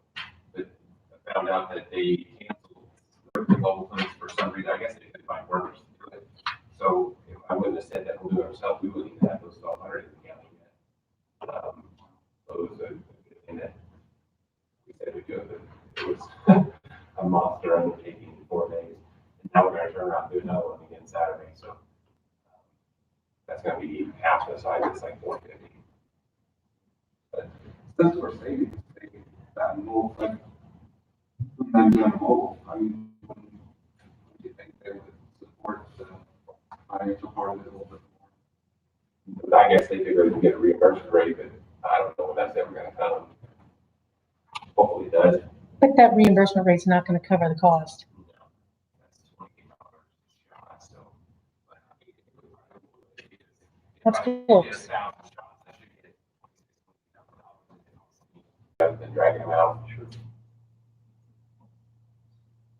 Any other questions? What are you looking? We need to approve the amendment that we can use for that comp time. Make a motion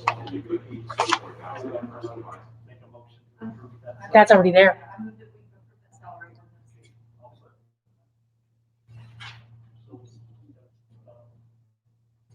ordinance. Who did the second, Craig? Yes. So all in favor of the salary ordinance, say aye.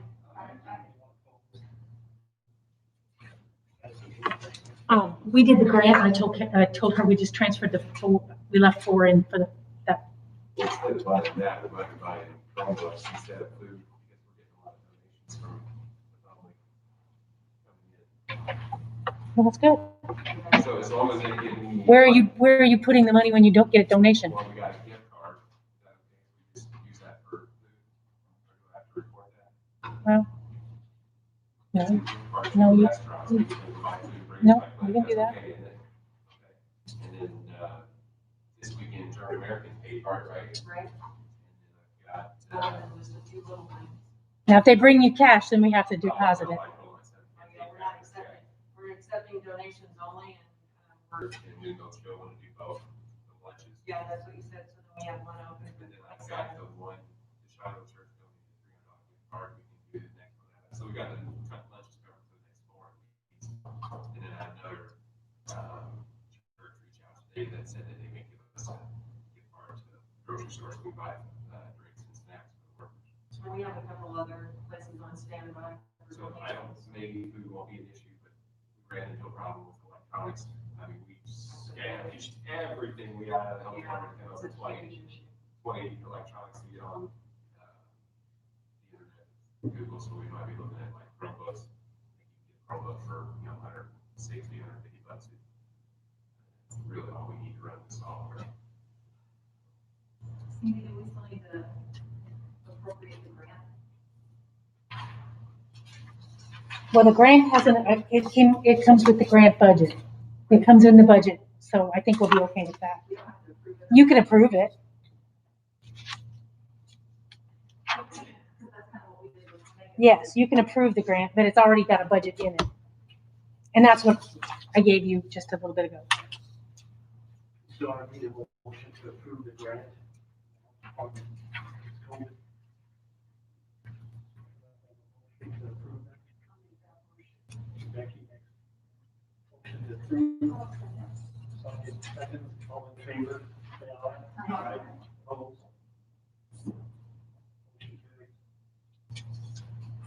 have that 4,000, I can buy anything that you can clinic supply, right? It's operating services. I got some issues that we had with this other one, that buy some stuff out of there. I can start spending that now. Thanks. She's been right there with me, so I think, yeah, she deserves just to be by Appreciate it. Steve?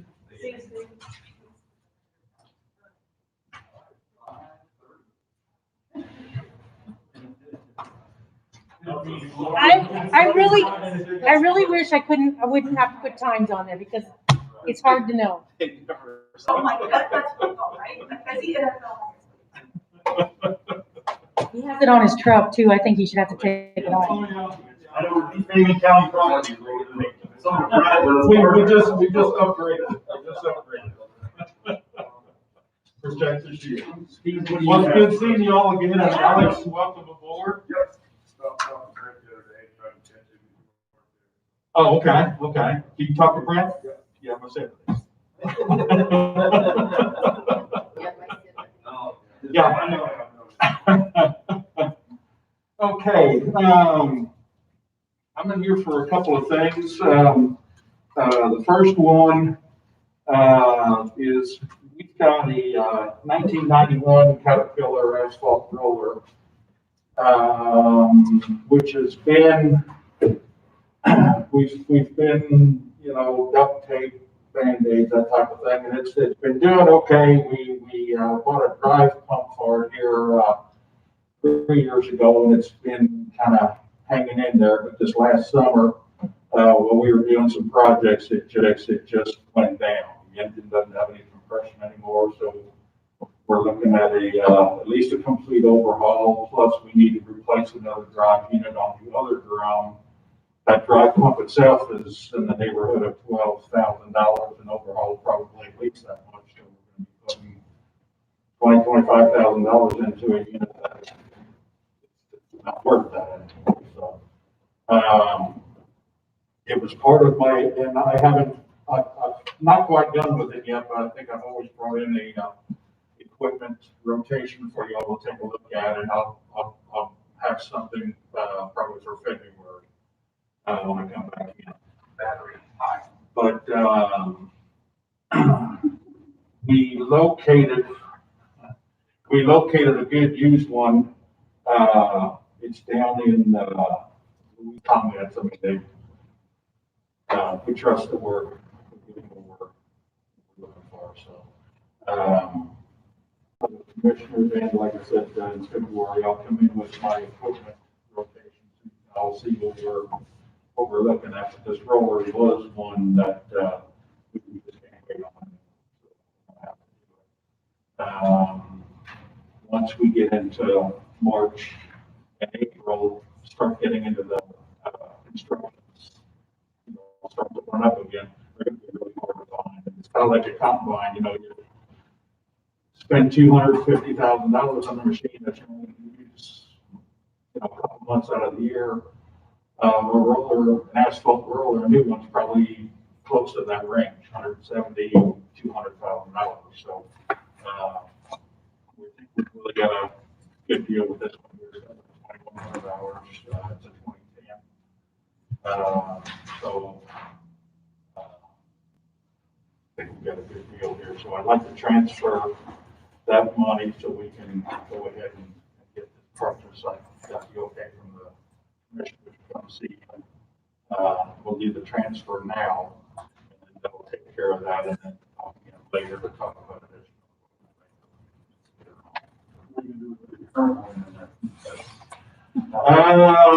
Probably put it on some sort of an auction or junk it. I don't know what we'll be able to get out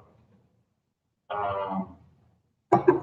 We could have, I think about a year or so ago, could have had something where we could have worked out some sort of a trade with something else, but we just, we held it.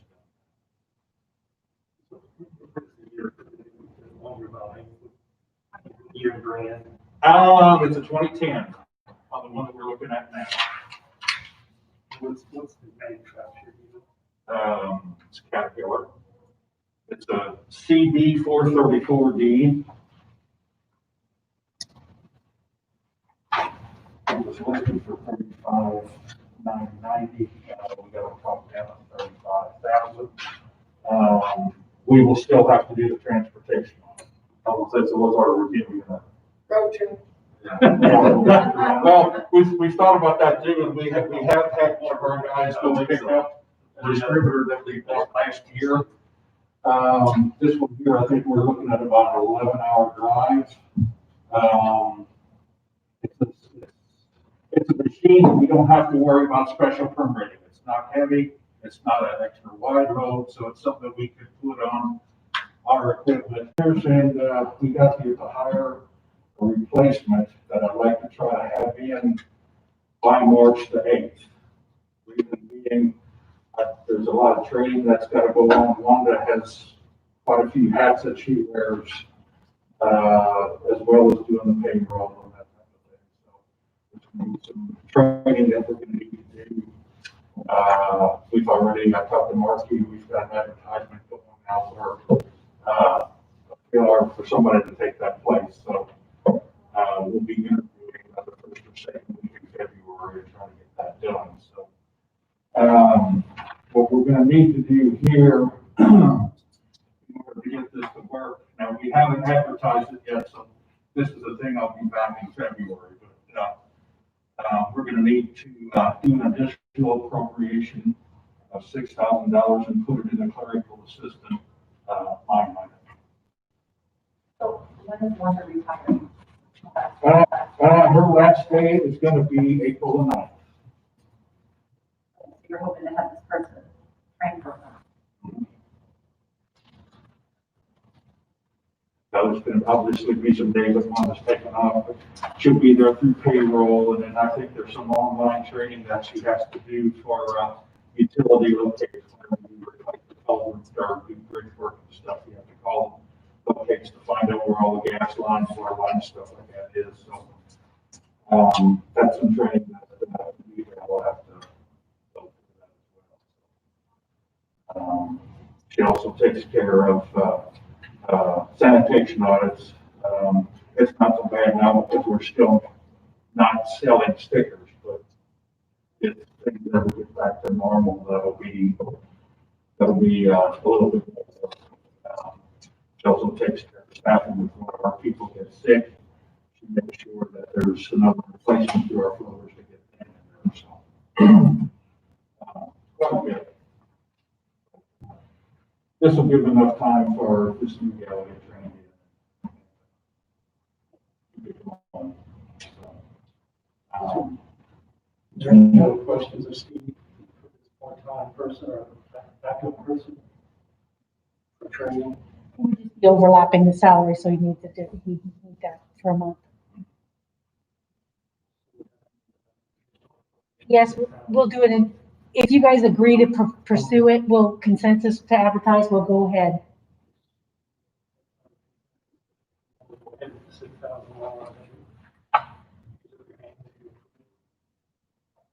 Because if you all said no, you can't hire until April, there'd be no reason for us to do it, so.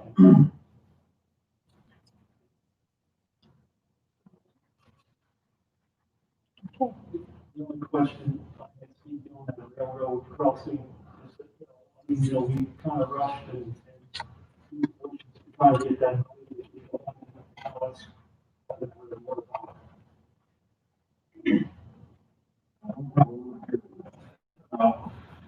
I'm told my year out with this, that they are redoing some paper, some form work and stuff.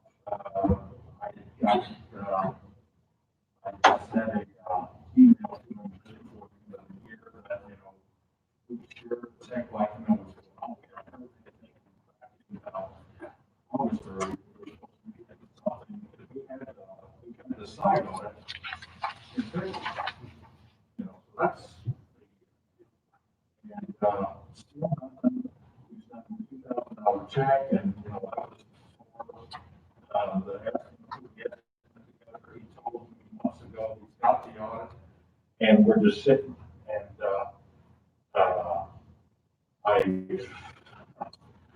I've contacted them, he said it's the state that's working on this form, and they're trying to work together with the railroad, so at least for right now, obviously gonna have to encumber. It's kind of a learning lesson for us. You know, that was the idea, that we moved up, down the line, from the line, against the moving. Yeah, I don't know. Earlier on, and I didn't contact him for a while, like through,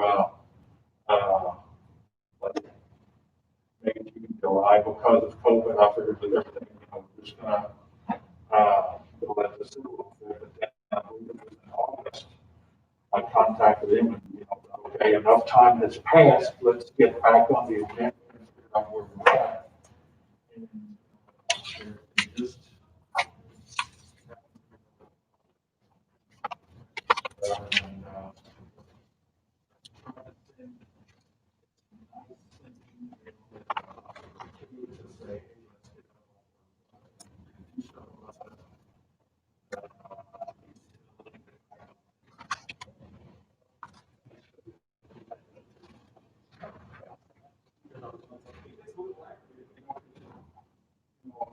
still got this year.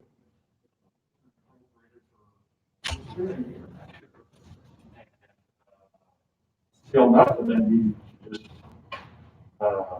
leave the host of water, man.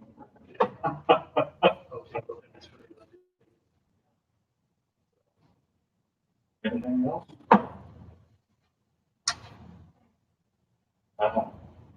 Cheeks. Go Chiefs. Just don't. The next on the agenda is the. Thank you. Thank you. Thank you.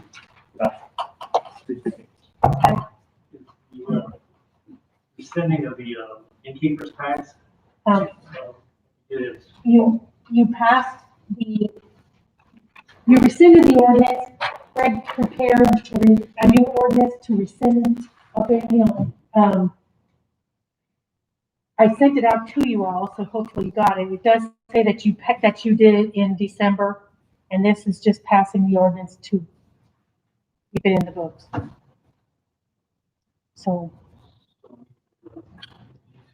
it's ordinance 2021-2.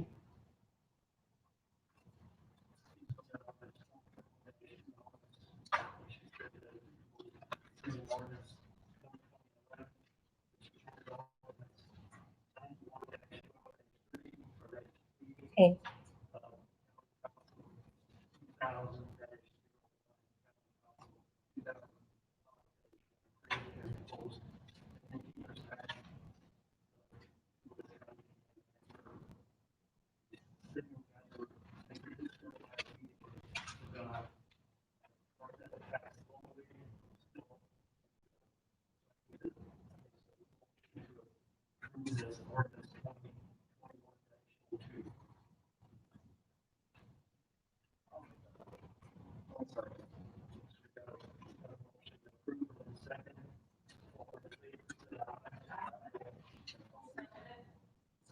Doug.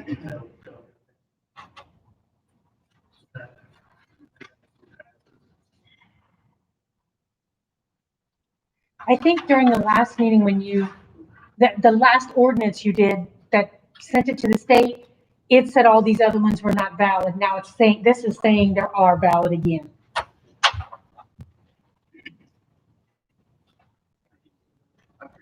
You're welcome.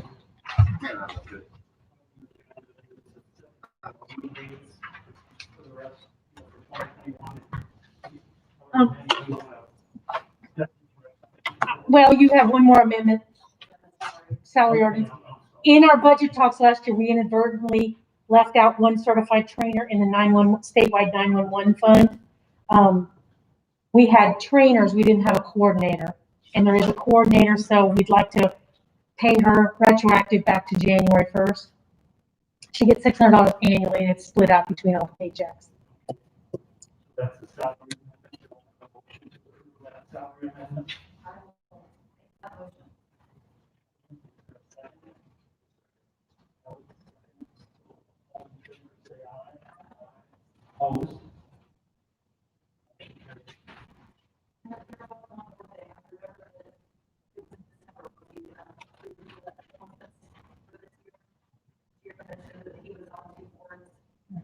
got that note here.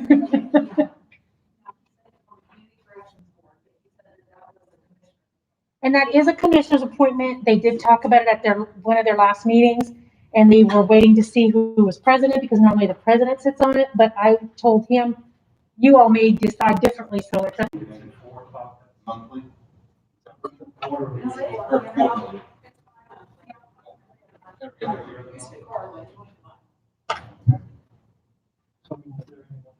Has a lot of interest.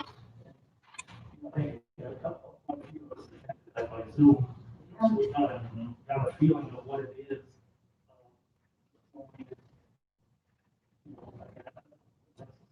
That I have to do it.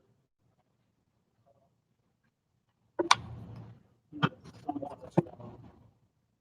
maybe a percentage of, instead of a strong board, which is I'm willing to do it, but anybody has a desire to do it, that's great.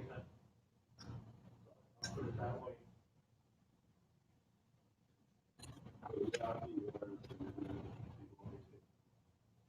I mean, I think, I said something to me the other week, and then I got to look at it and said, the president does it, so I just kind of backed it off. I didn't know how it worked. I think usually the president has done in the past, right? I think It's just kind of a. Jerry did it. Jerry was on it for about a year, so he had to be appointed. When Ray was president, yeah. So maybe Logan County just made. I would have to go back to the history. I have nothing to see if it was somebody before that. But like I told them at the commissioner meeting, I said, you guys may decide differently who you want to recommend, but it's ultimately their appointment. But I think you listen, I think you were on that. You got to, adjust to what they talk about.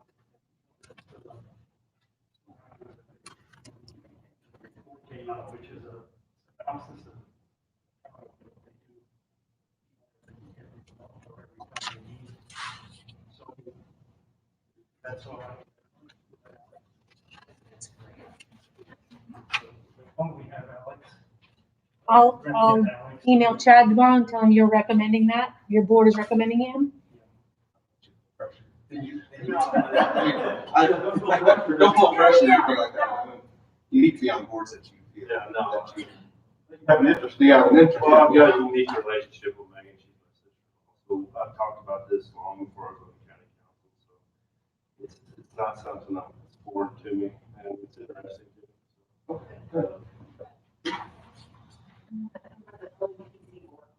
me. Tammy corrected me and said her board, she takes care of that.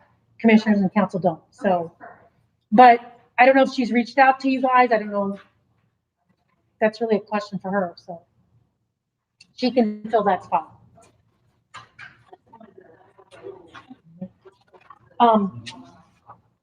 I did lay all the tax rates for you all, just for your information, if you want to see them. We are not quite ready to put them on and calculate yet. We're still waiting on some software and some stuff at the state, but at least now you have them. This is the total tax rate for the entities. The long sheet breaks it out individually, what each unit. So ours is the county's is the very top one. So, This is great, thanks a lot. just for information. The other thing I sent out to you was the list of encumbrances that I have. I think I've got them all in. Sometimes you get one that comes floating in yet that you don't think about, but, in order to do an encumbrance, you have to have a contract, an invoice, or, be in the process of purchasing and just haven't paid for it yet. So, just so you know. Yeah, this is pretty typical. The ones on the bottom of the grants, some grants are not calendar year, so you have to carry them forward. It's whatever they ended with is what they begin with, so that's just as a way of tracking it for the state board accounts. So that's the bottom part. So, I mean, it is pretty typical. I mean, if you had any questions about any of them, I could pretty much tell you what they are, so. Just something to.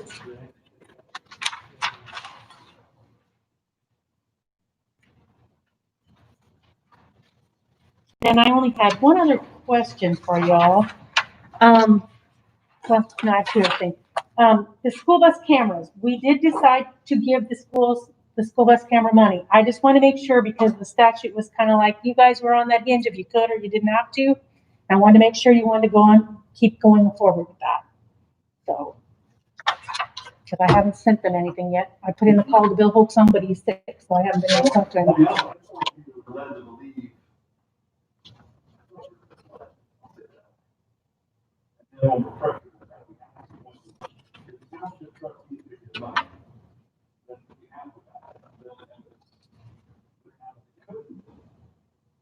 Yeah, the township trustees are not allowed to give money to another entity for public safety. The county is allowed to.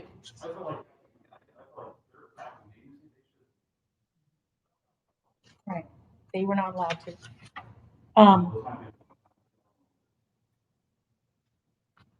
Well, before we do distribute anything, I just wanted to make sure.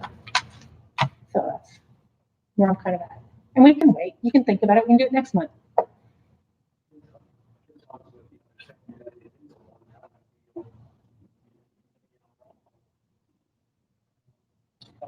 I got the comment that we'll probably come back later to the. Well, and I don't know, Anthony was here earlier. I don't know where they are on setting it up and getting the fines. I don't know where that is because I know Amy was working on that and then that was back in August, so I don't know where that is right now. This file's just been on my desk for like a year and I'm tired of laying it there.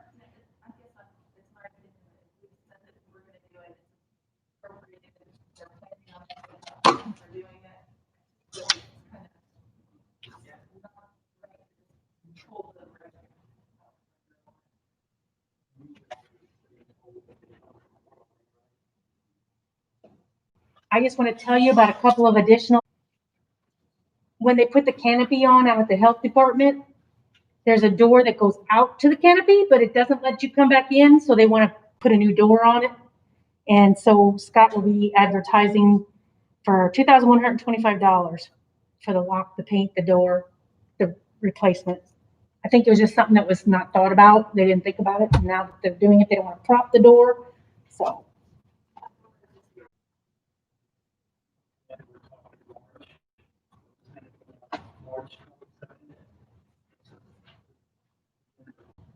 I mean, it just helped. The second week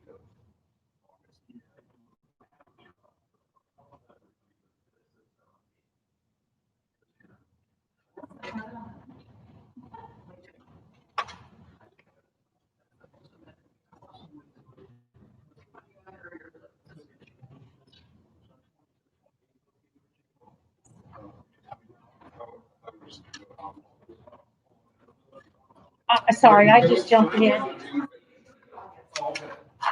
Can we wait on June?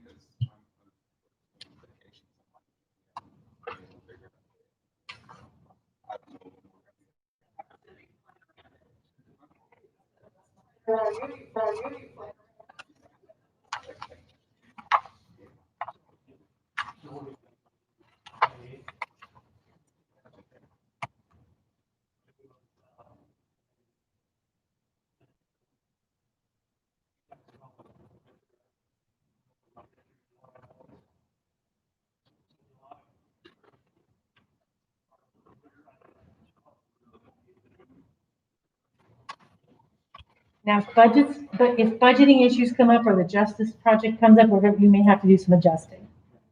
Just so you know. July would be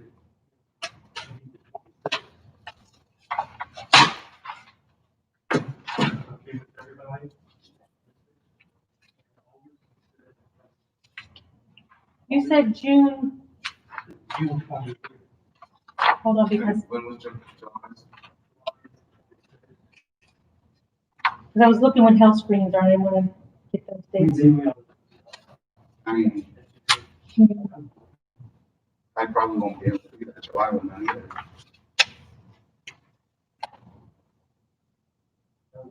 We know that family. Same day, but it is a long day. I guess we got the option of doing something.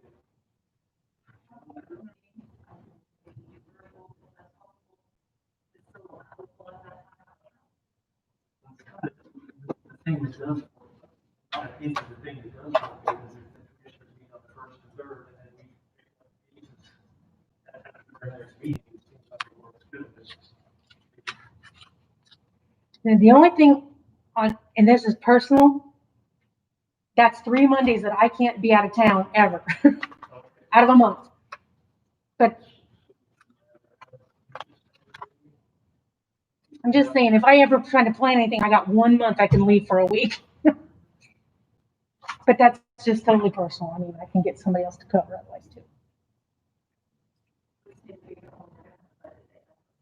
Yeah.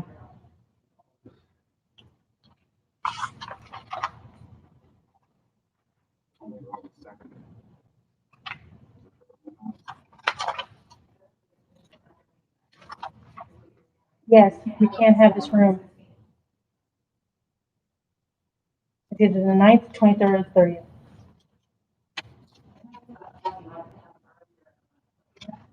Well, we have to have the NAVs, the certified assessed values, to the state by August 1st. So when we're working on, I mean, it's just a lot of time crunching things right there. So we try to get the budget done around that time. So yes, early August, but the 9th would probably be better. That gives me a week. And then we also have our budget hearing with our field rep. And that's usually the first week of August. So I'd like to go to him because he kind of tells me, you need to cut this, you need to add this, you need to change this. And so that gives me time to incorporate that into this. Because then I'm not guessing on how much I think we're going to have to cut or how much we're going to, revenues we're going to expect.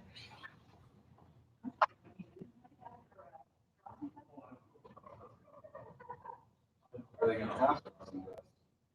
Today they announced they're going to try. Yeah. So August 9th, budget date. Yeah, that's budget hearing. Because then I can tell the department heads, we can kind of go, let them kind of know that day we're going to be scheduling.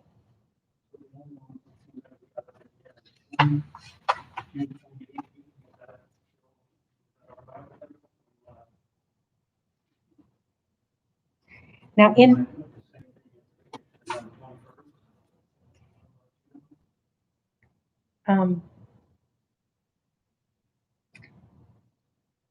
I think in June, you guys, in May, you're going to have to set how much you're going to give people of raises and all that so that they know what to put in their budgets.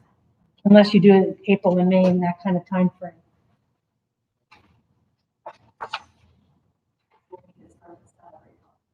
Yeah.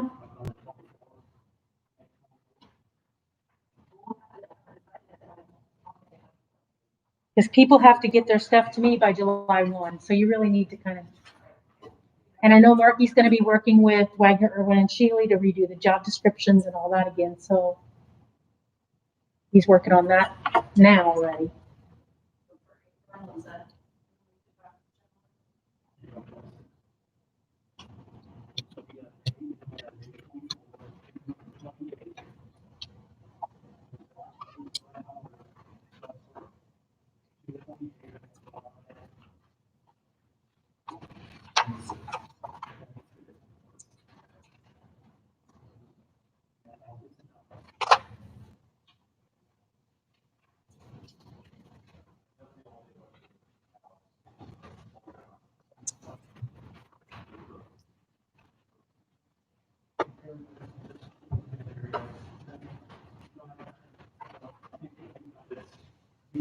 UIC sent out something about quorum of meetings, moving the quorum. I talked with Commissioner Blessinger about it, because I don't think we had anything in effect here. I think the attorney is working on that, and he is going to come up with an idea of what we can do and how long somebody can speak. If they have to sign, and they have to state their name. Everyone, nothing in place. I'm trying to remember. There is the meeting decorum ordinance. Here, I guess we could over at City Hall, public meetings going live or something. Did anybody go to that? It's probably at the library back then. No, it may have been like, they had, it was the risk management guy. Okay.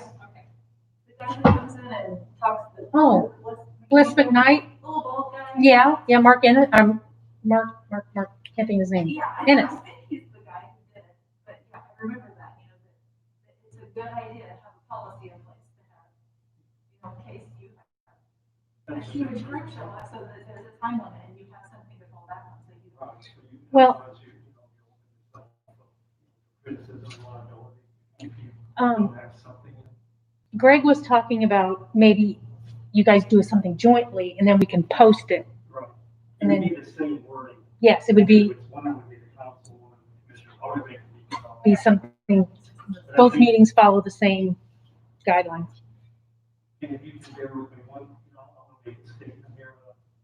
I just want to thank the members of the council for putting their faith in me and electing me as their president.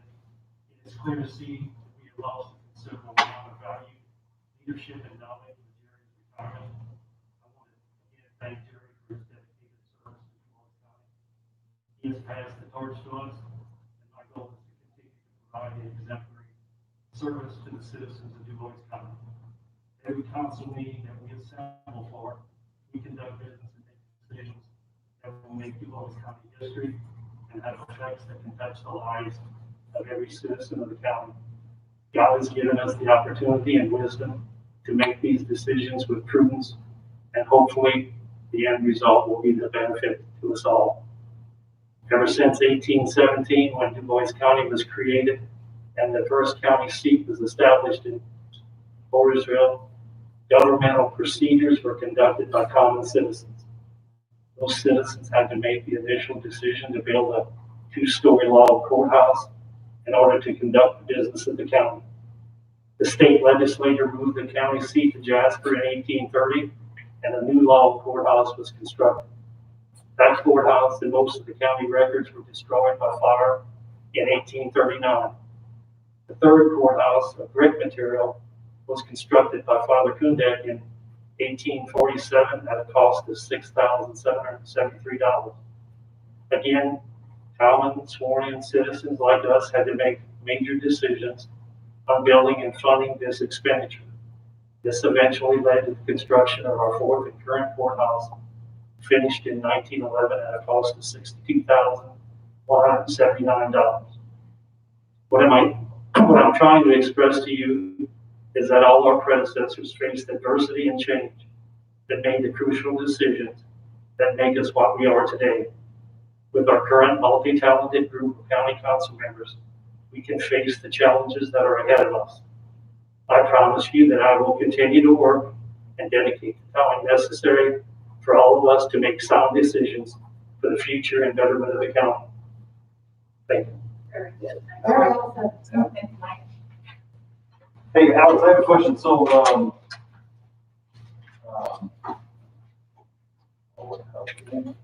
Steve Bird, so do you have an understanding of equipment like that he talks about? Okay. I mean, I don't. I didn't know if, Yeah, I mean, his numbers seem reasonable, what you're saying. Those rebuilds are expensive. Pretty good overall. But yeah, I looked at the website, I'm familiar with the website he's looking at. Make sure. So is there any other business to take care of tonight?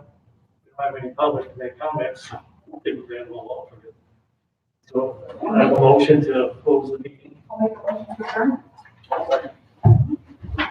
Good job. all right, here you go.